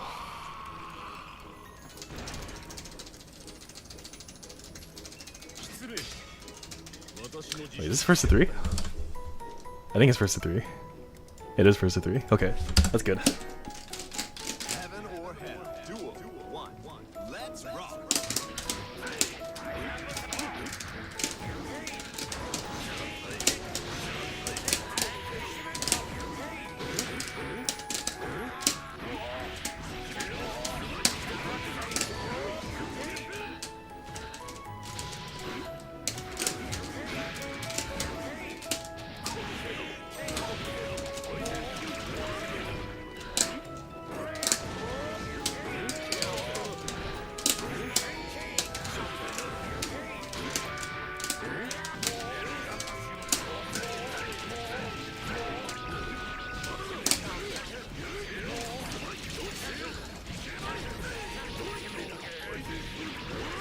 It's not over yet. Oh!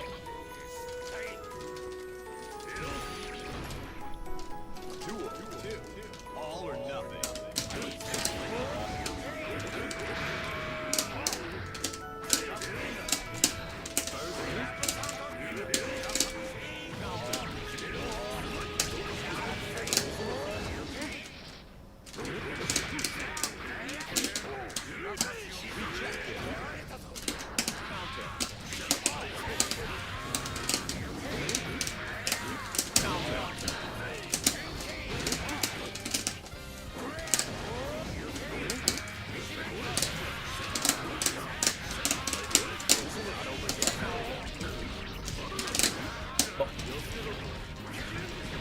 I actually forgot my I forgot my super inputs, so I did have to go back forwards.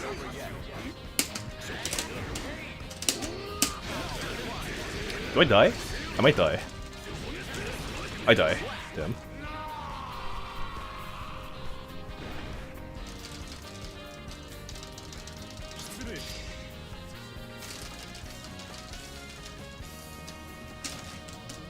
Heaven or hell. Duel. One. Let's rock.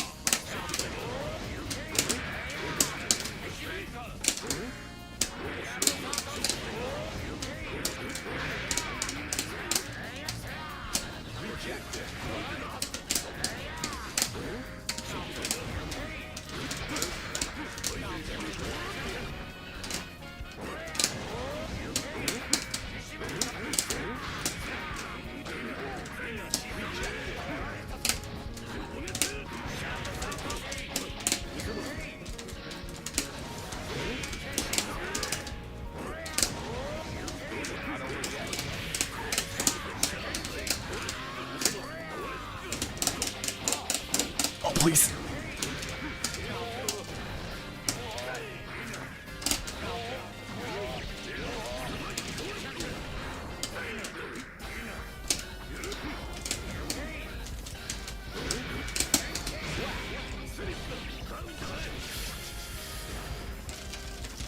Duel.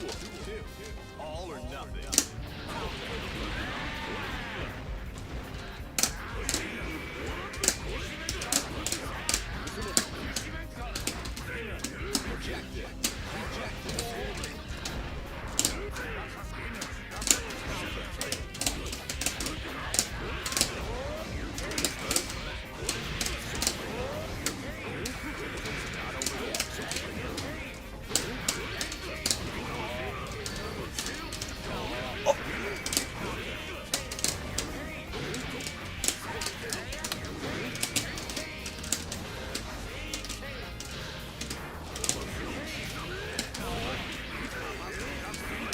Cautious win. 2P, it is the solution to everything. If you're playing Koom and you don't ever mash 2P, you're doing something wrong. Heaven or hell. Duel. One. Let's rock.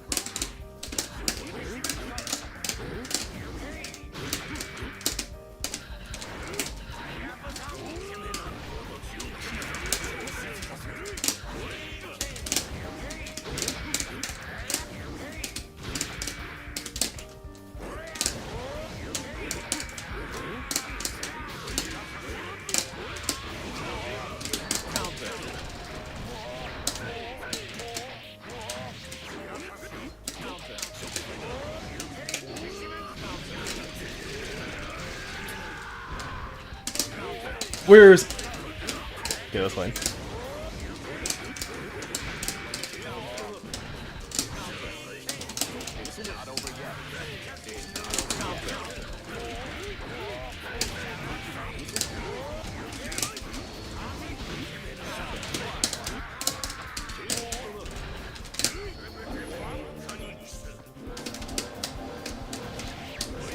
Oh!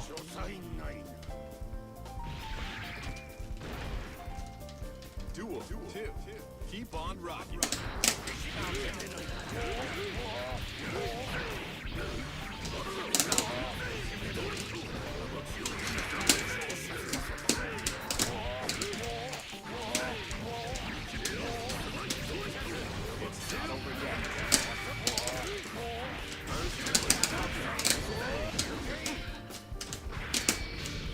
Wow, that works. Holy shit. Damn. I didn't know he could do that. GG.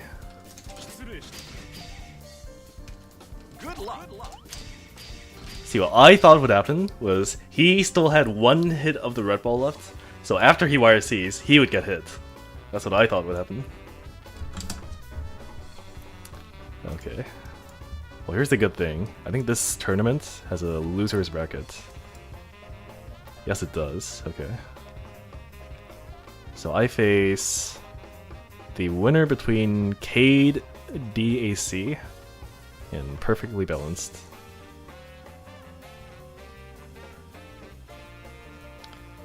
And then I'm back against TomTom, assuming I win.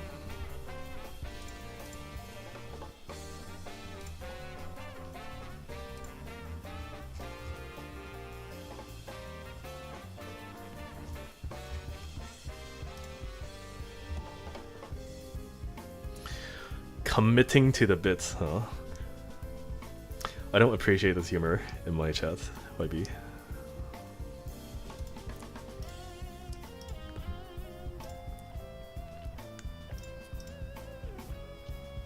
Here's my assessment of my Kum right now, okay? The level to which I've gotten my Kum is like, I'm actually not doing what Kum is supposed to do. Because what Kum is supposed to do is Kum gets a knockdown, and then he's supposed to have like a very set routine thing that you do for Oki. I don't have that. So every time I get a 2D knockdown into like a red ball, I do something really scuffed that I honestly could improve a lot if I were to be intent on doing so. But what I'm more interested in when I play Kum is I want to do like cool rebounds kind of stuff with ball during combos. And I just want to play neutral with ball, that's about it. But it turns out that a lot of characters can just kind of bypass ball in this game. But it's still fun. I think Cade plays Slayer, can't remember.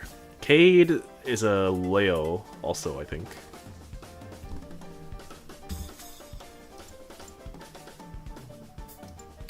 So there is actually 2 Leos still in this tournament.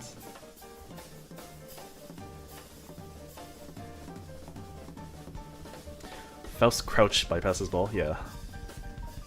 And then like even Zato has a reflect on the ball.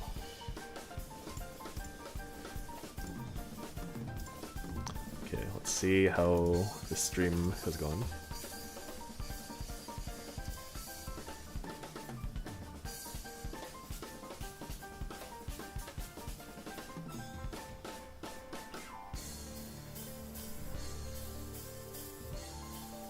Yeah, Cade is the Leo. I think Cade wins this. If I were betting, I would bet on Cade.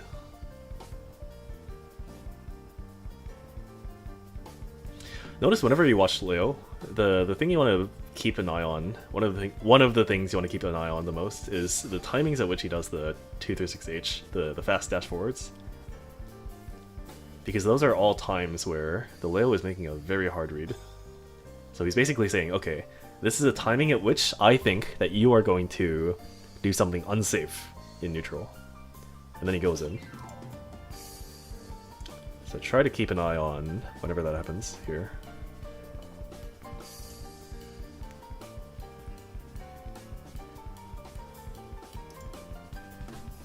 They're watching cutscenes? Oh no, they aren't. Okay.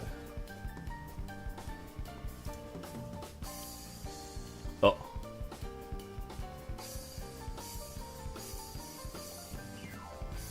No conversion on 6H. That's like one of the first things you learn, isn't it? As Faust?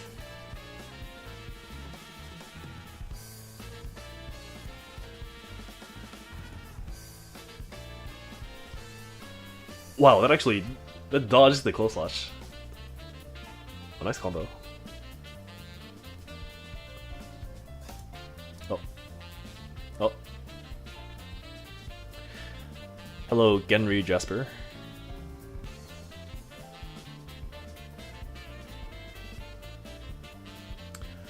Things are going excellent. I just I just lost my winners finals match. I was playing Kum versus Leo. But I'll be back in the match between the winner of this and me soon. Who am I gonna play? So if Leo wins, which is my prediction,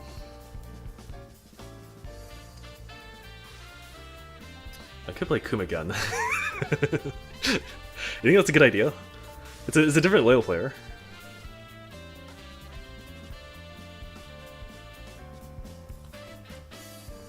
Oh, you know what? I could play Batman. I think I'm gonna play Batman. That's what's gonna happen. Oh, you know, actually, hold on. Here's something I want to do. I want to not pick Zato at all in this tournament. You know why? It's because these guys, no matter how many other characters I play in brackets, they always, in their top 8 image, like the standings, they always only put Zato on there. It's such an unfair representation of my skill expression, wouldn't you say? So what if I just don't play Zato at all, not even a single game? Can they still put Zato on there? Hmm?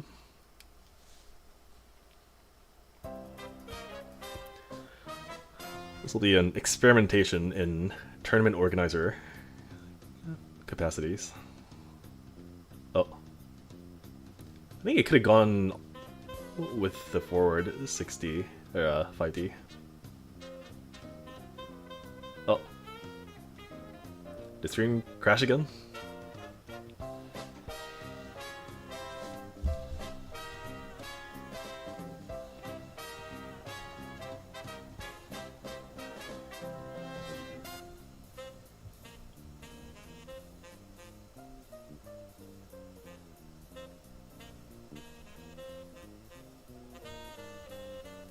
It's true, he has diverse low tier picks.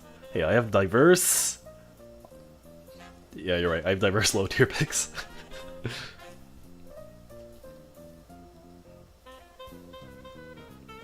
I mean, it's just that the characters I happen to play just happen to be low tier. I'm not seeking low tiers. There's an important distinction there.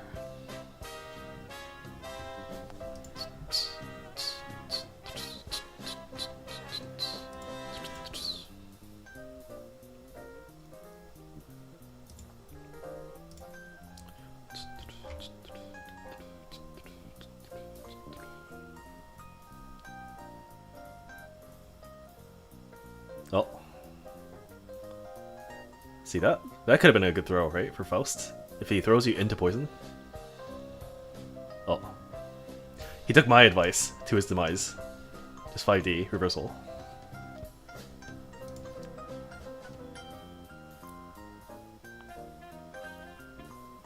Oh! Imagine if that hit, the fire from the oil after that. Oh, he backdashed the scalpel. Yeah, and he has time to land and 2P and it combos from the hammer.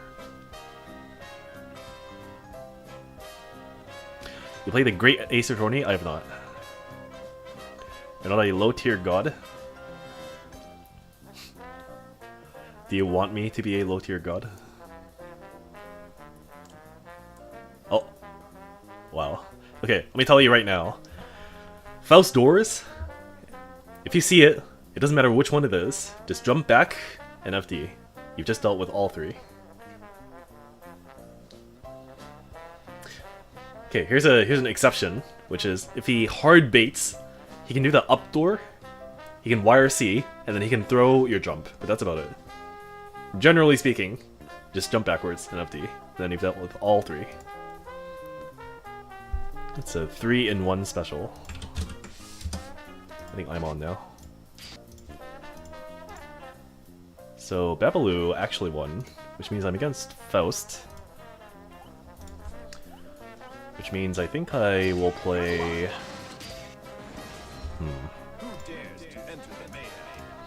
I was gonna play Bedman if Leo won.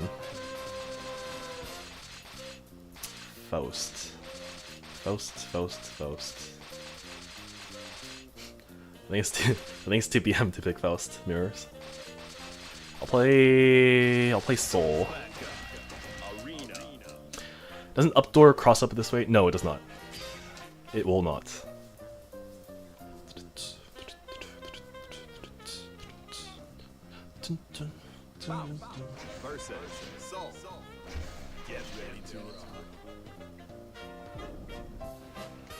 Okay. Good luck.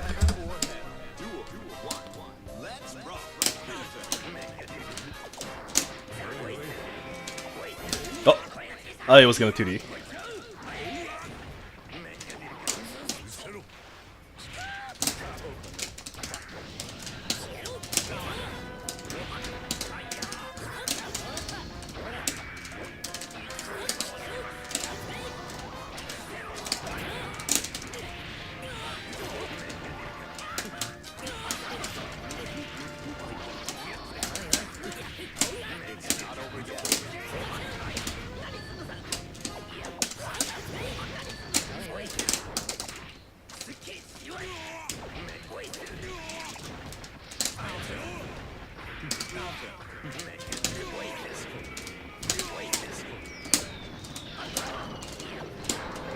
Oh! See, if it's like any other character, that will... Oh, I'm so... Hold on. Okay, I'm saved. Oh.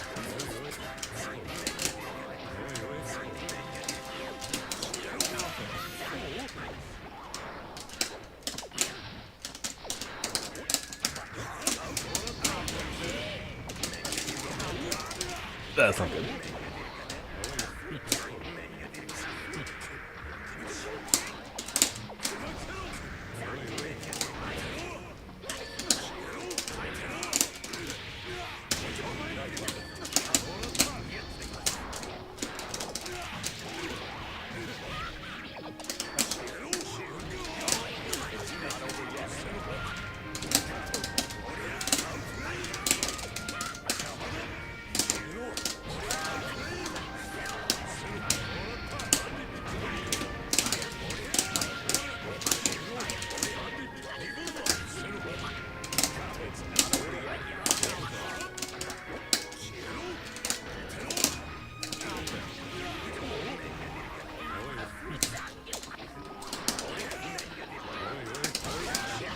Oh my god.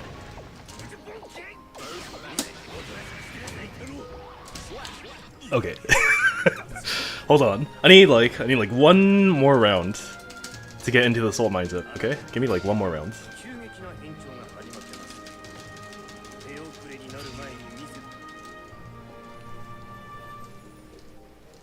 Heaven or hell. Duel 1.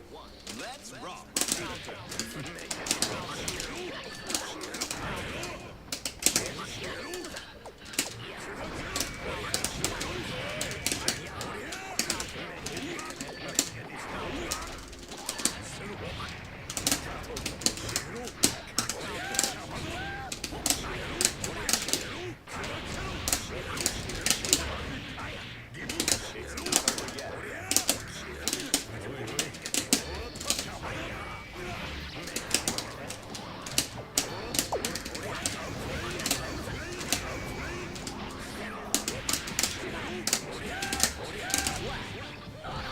Dang, you pick Soul for this matchup, you brave?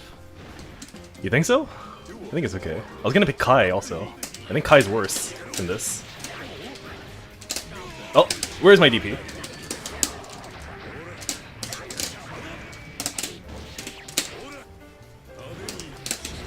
Oh, I was gonna do the cool combo.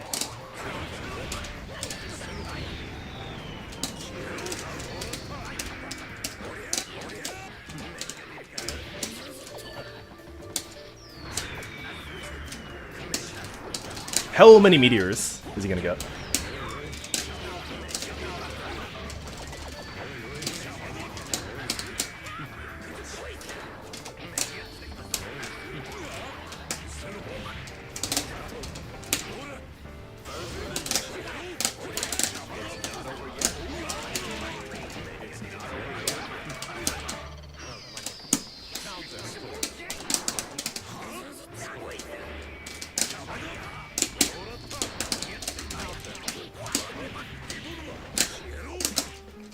I think I'm dead. I am dead. This matchup is like 7-3. Damn. Duel 3. Keep on rocking.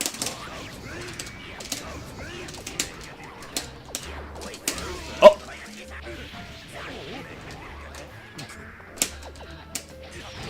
I don't have meter. That's okay.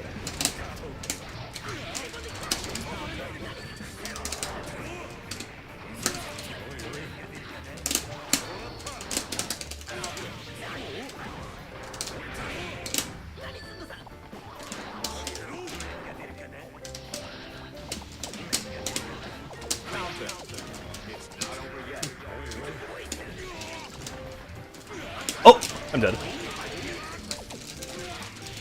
Oh! Okay. It might be a it might be a first to two, in which case I'm fucked. Let's see if it's first to two.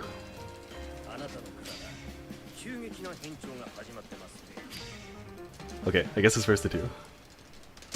I hope it's first to two. This doesn't guarantee that it's first to two. Heaven or hell. Duel 1. Let's rock. Okay, I think it's first to two.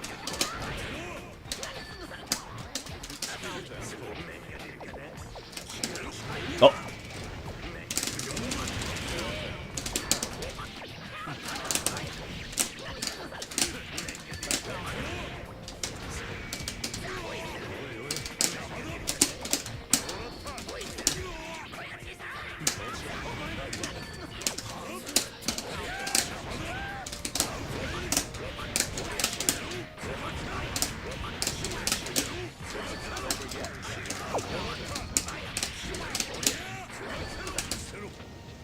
Okay, it's fine. It worked.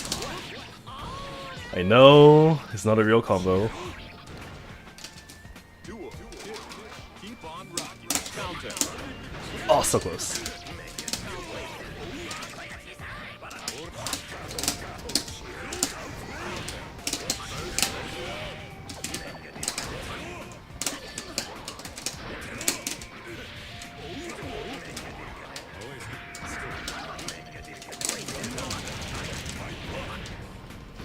Can't crouch under that, can he? Oh, he can do that though, okay.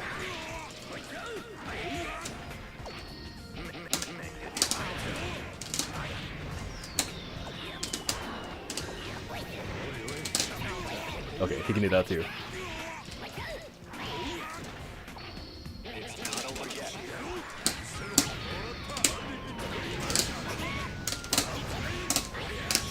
Okay, Mini Faust is coming.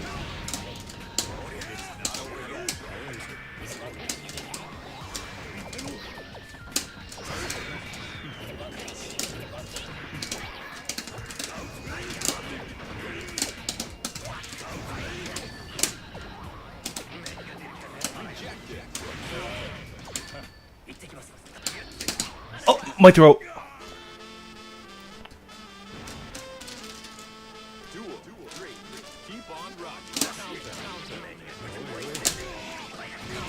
Oh, okay, that's fine.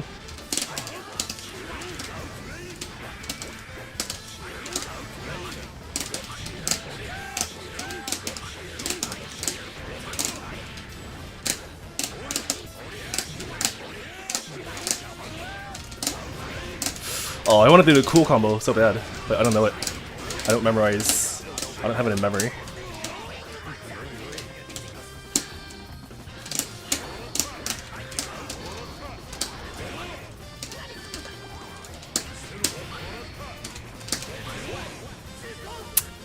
That was a bad choice. Also, I don't know why I did. I don't know why I did DP. Of all the things I could do. Good luck. Is he changing character? He is. Wait, is it 2-1? I thought it was 2-2.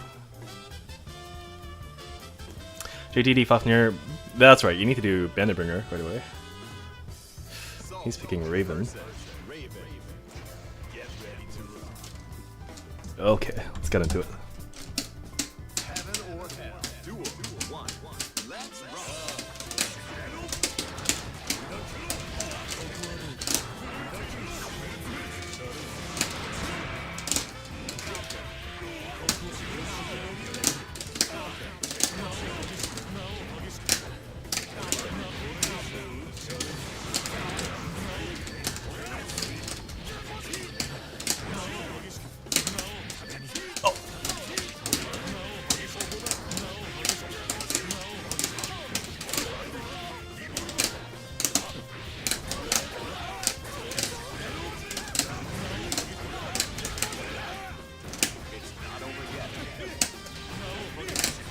I think this matchup sucks for Raven. I think it's a.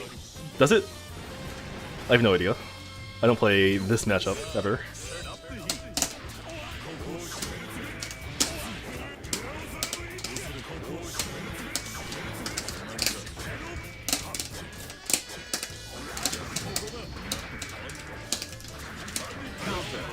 It's fine.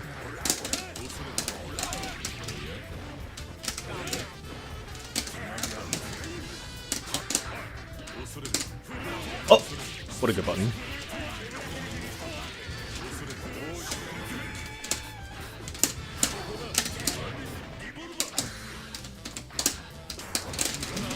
Oh, got him. Get him again! Okay, I did not get him again. I didn't mash. That's a bad place to burst, also.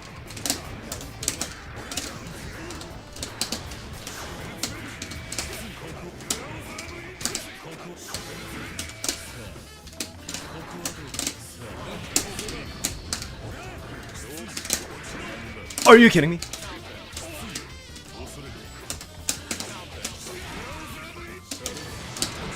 Oh, okay. I thought I would at least get over the ball. That was wrong.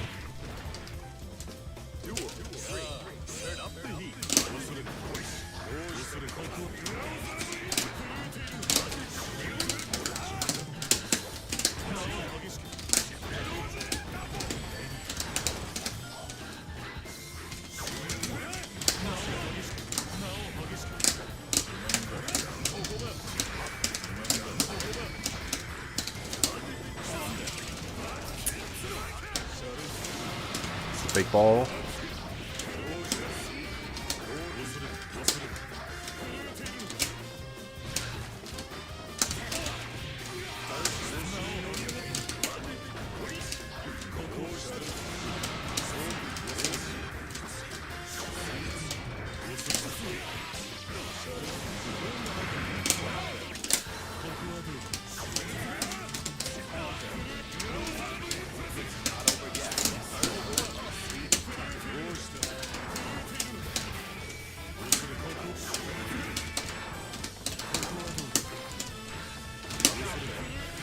I guess this is kind of a hard commit. Oh my god, I tried to throw. Damn. That's too bad. GG's.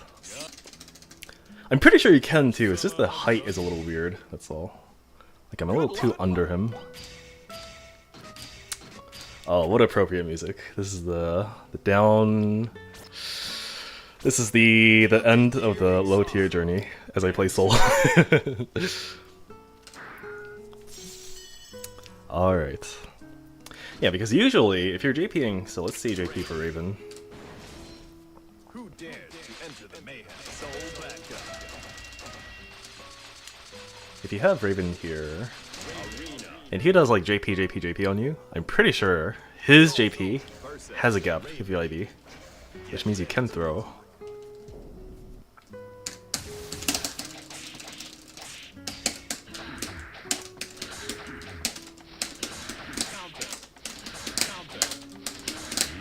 Yep, there we go.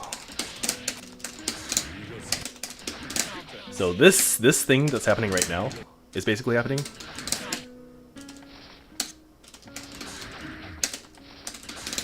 Whoops. I just don't have, apparently, the height for the throw. Unfortunate. You can ground IB Raven's air dash JP and then air throw it. Oh, I see. That I didn't know. Alright. Oh, also, I know for a fact that some people are gonna say this, okay? I need to talk about this while I'm on the record. When I am playing in tournaments, okay? And I pick something like my characters that I don't think necessarily have the highest win chance. That's not because I am trying to BM my opponents, okay? It's because I think that tournaments are a specific kind of environment, and the type of environment that it is higher stakes than casuals, but it's not such high stakes that you aren't free to do whatever you like in it, I think. So there's a line to be told here, which is, you can collude in tournaments, and that is like... I think that's pretty bad. So if you're intentionally losing, like that's your objective, I think that can be pretty bad, and that is worthy of getting banned from a tournament for. But can you see that there's a difference between me picking a character that I don't main in a tournament and me intentionally losing in it? So there's the first distinction. The second point is the Hakan pick is a good example. So if you're picking a character and the purpose is still to win, but you're just picking the character in order to get better chances of what you think are better chances to win, then like that is entirely within the competitive spirit, right? Because you're just trying to increase your win rate, and the win rate is the only thing that matters. In my case, that's not exactly the goal, because I know that if I pick other characters that are not Zato or like Pot, or like Mei, I know that my win rate is lower.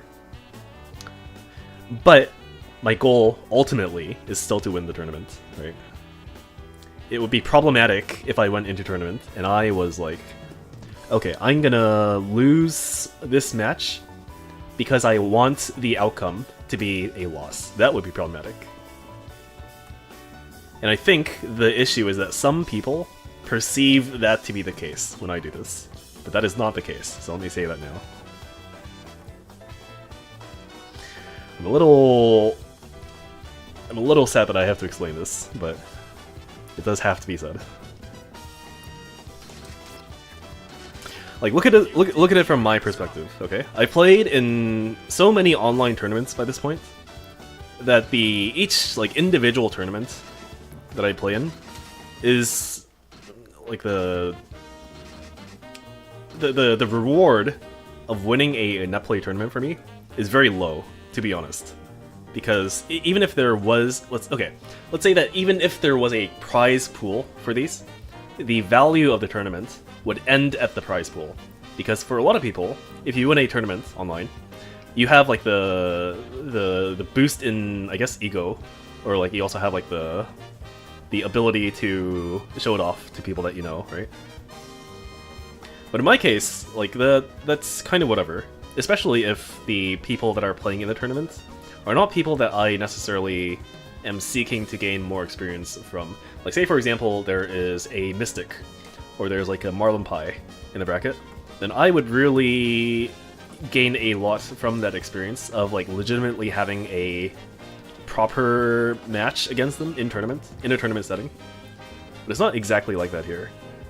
So I feel like things are a little bit different. That is all. Infel didn't even know Hakan had an oil special when he did that. Damn. Yeah, it goes to show that a lot of these fighting games, it turns out that a huge part of it is just knowing your fundamentals. What a surprise.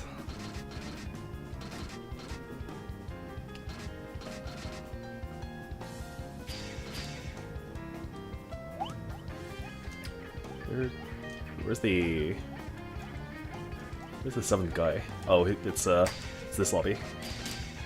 Wanna play? Sure, okay. I'll put up a match. Room.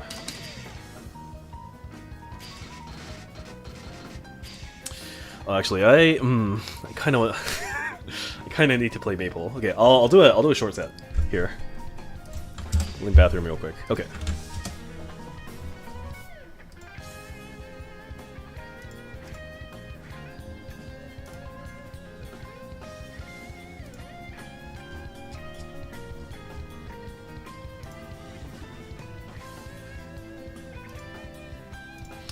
I'll do like a 1st to 10, and then I will be done for today.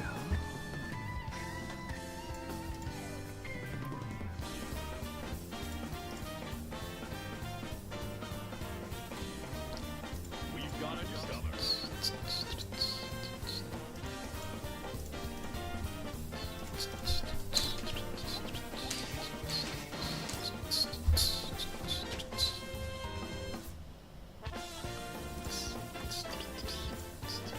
No one needs to play Maple necessarily. You're right. You don't know how invested I am in that game, Bradley.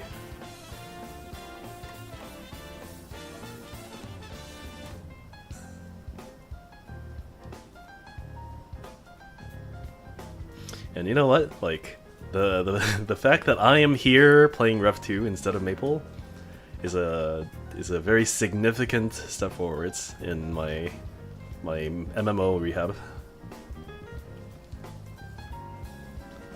So take what you will.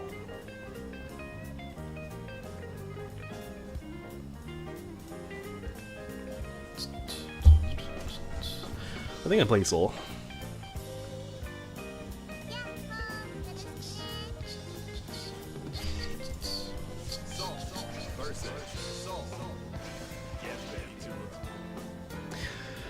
Did you know, Bradley? Every time I do a weekly boss in Maple, I have a chance of getting like an item of like $300 in value. How can you give it up? Oh, too early. Oh. Okay, hold on.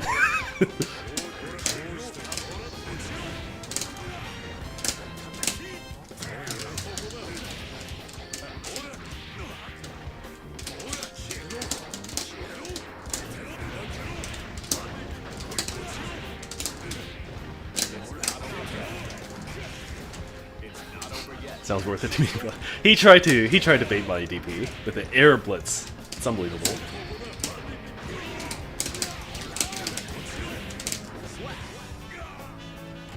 Can you imagine? You're playing versus a Soul, and you decide, how do I deal with this DP on wake up? And you decide, it's like a good idea to do an air, so you jump, and then do blitz.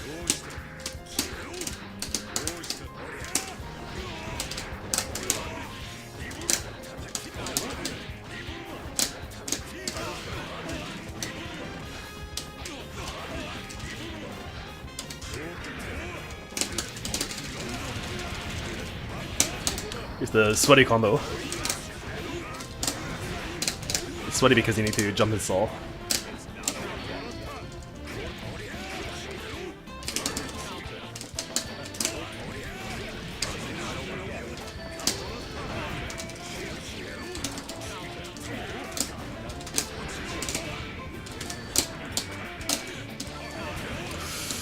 Okay. Oh. Okay, we're fine. See, my dragon installs, they're like continuum shifts or whatever they're called in uni. I use them to check my position on the screen. I think continuum shift is a Blaze Blue game, not a mechanic. Oh. Oh.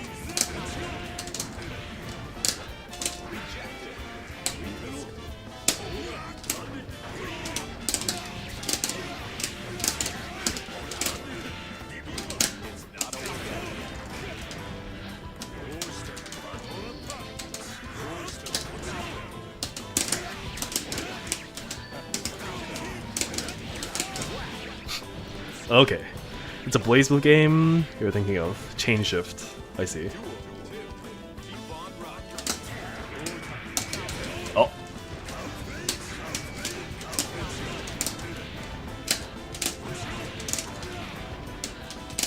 Oh. It's like, this guy's doing air DP on me as Oki. What should I do? Only a Soul player would think of doing 2D on Wake Up.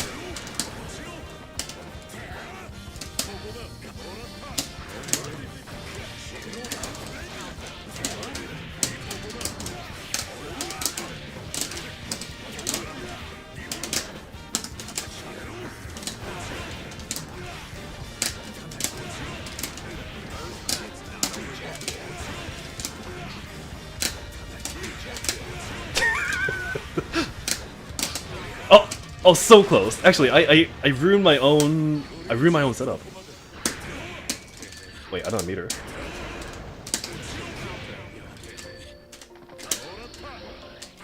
Oh. It's fine.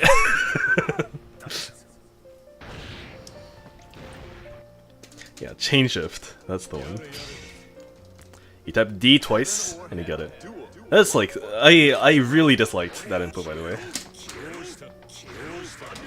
Getting D... I didn't get it accidentally per se, but I would like to be able to tap it twice without necessarily getting chain shift. Oh. Might have been too far.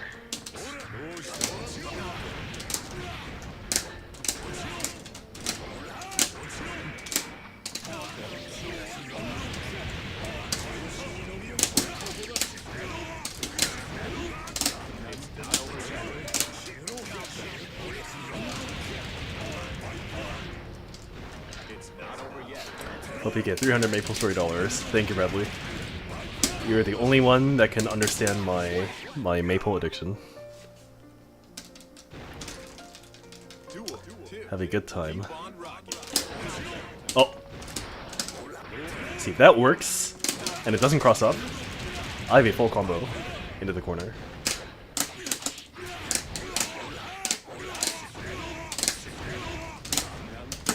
Oh!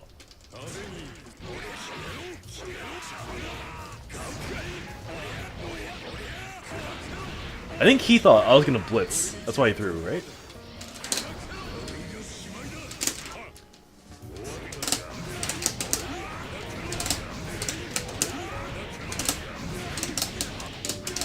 Oh! I don't know my combos.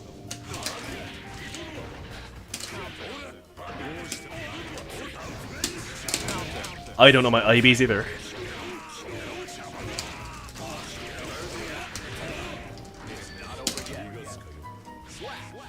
Okay, it's fine.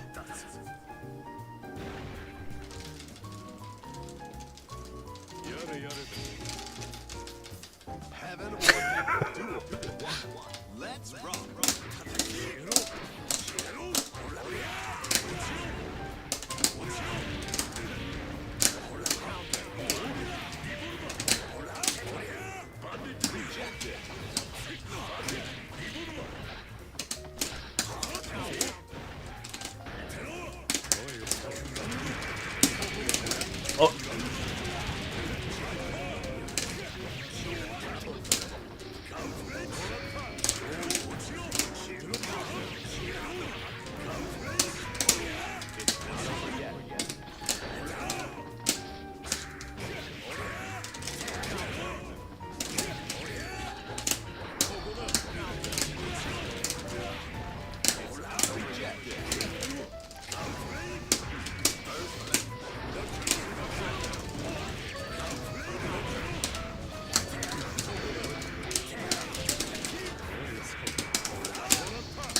Okay, got him.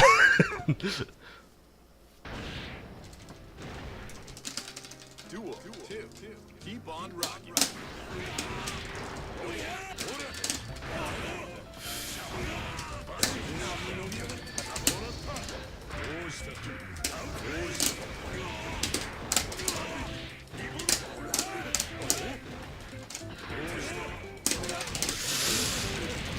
jump DP as a wake-up option?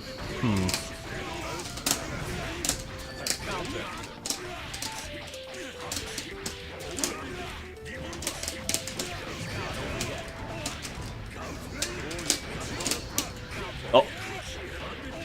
You know, that almost actually got him, the follow-up.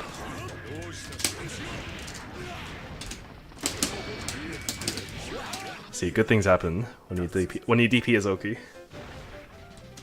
It actually, okay, so there's some times where if you're doing Oki as Soul and you're doing like a safe jump setup, sometimes you land and then you do SDP and it actually works because they're trying to throw you because they think they think that you're gonna do a empty low on you, so they hit throw to beat it, and the DP, it turns out, will beat the throw. Oh.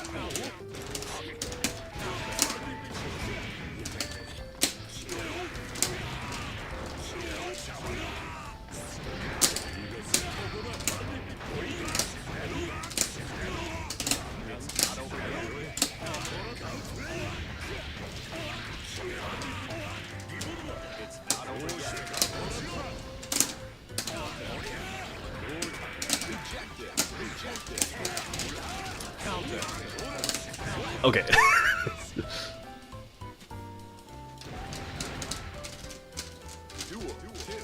All or nothing.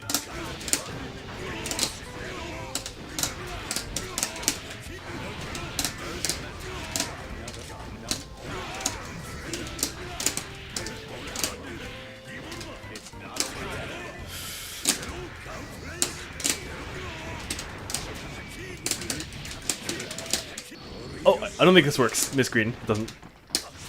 Okay, it's fine. Just so you know that 6H is also burst safe. Heaven or hell. Duel.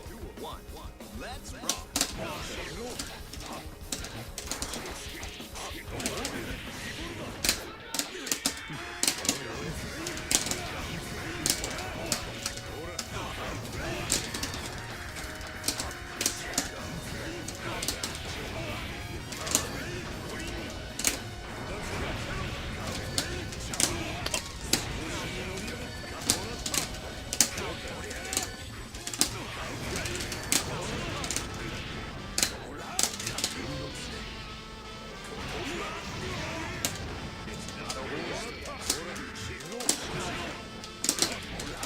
Wrong side, but it's fine.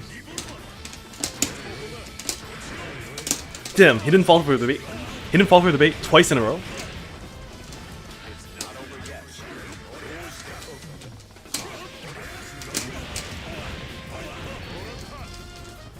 I don't think I... Okay, I do die. I was just about to say, I don't think that does damage, but it did do damage. Keep on rocking.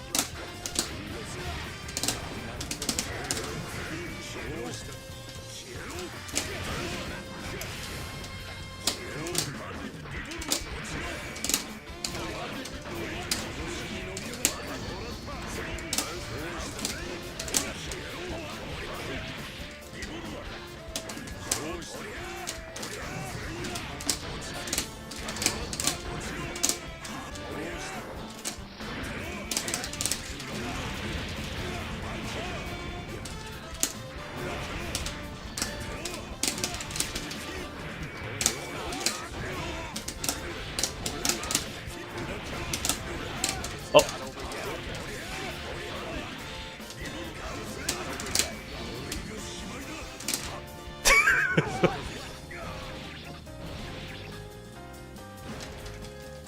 Duel. Three. All or nothing.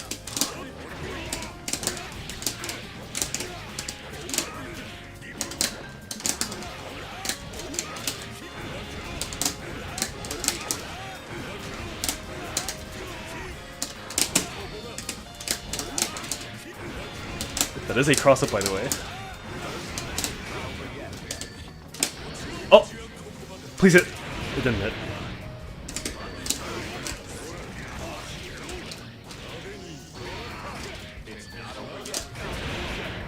Okay. Oh! It's fine. That was a setup. I was gonna RRC, then Dragon Install, but then I forgot that costs a 100 meter.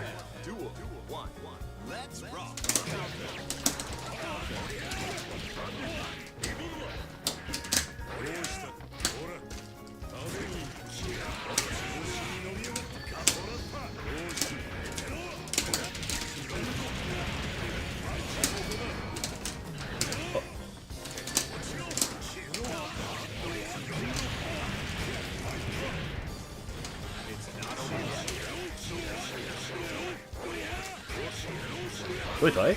I don't die. I do die. Okay. I feel like even if you don't RC, I still die.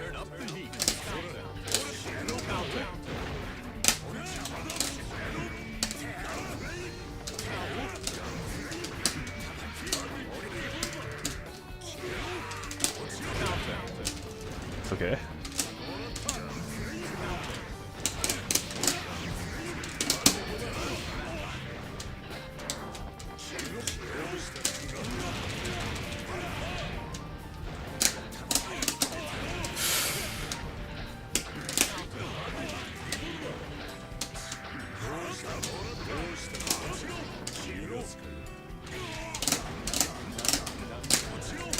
Oh my god.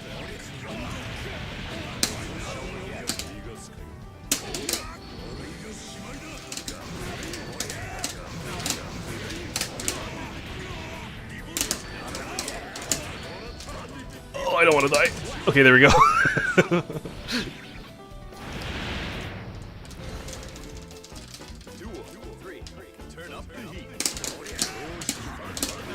Oh, nice. The Bandit Revolver to counter the Bandit Revolver.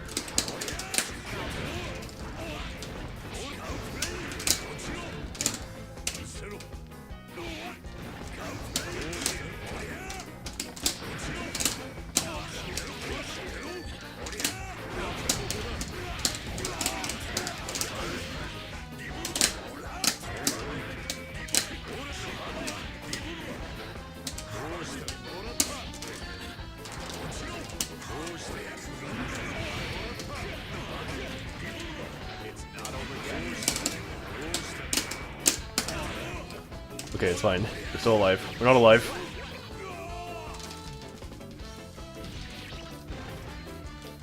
Okay. I've made my decision. This is now at first to 2, but oh.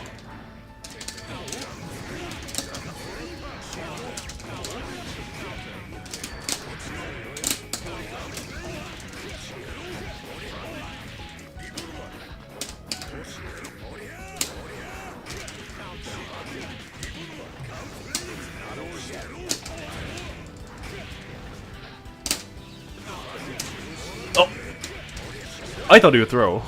That was a burst throw on a silver platter.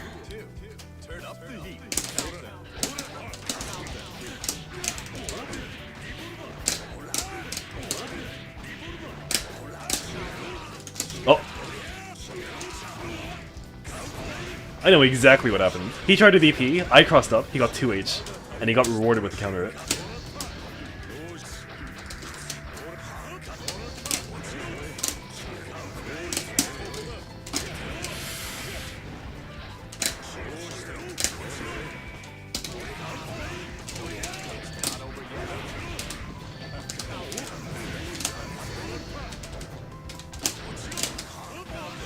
Oh my god. I'm dead.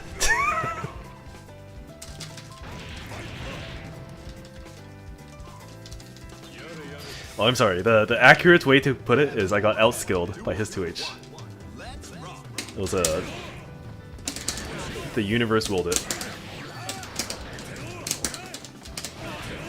Okay.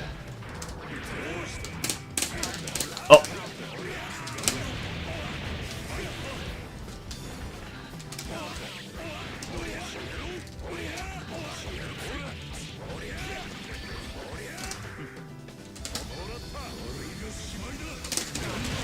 Okay.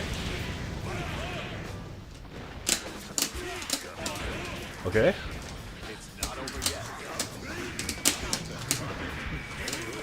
Oh! Oh, I don't have meter. Okay, that's fine.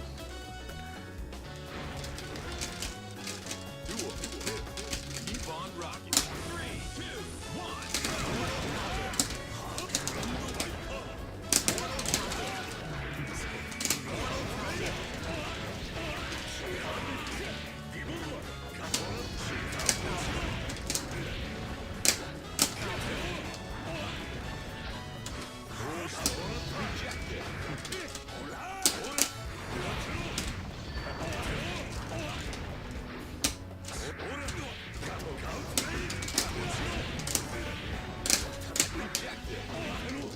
Okay, it's okay.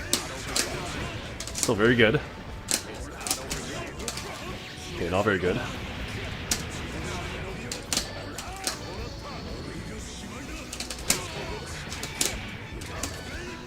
Oh! Okay, GG, you win. You are the superior soul player. Congratulations. Oh. Oh. Oh. I've been outskilled in soul.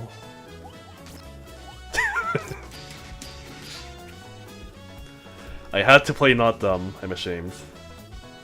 Well, at least I was successful in pulling you out of the mud.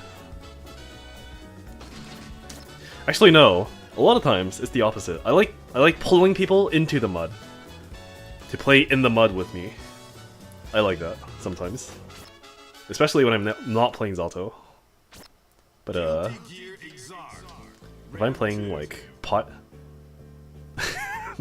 or if I'm playing ST, like Street Fighter 2 ST, or I'm playing any Street Fighter actually, I will play in the mud for all of the time that I spend playing the game.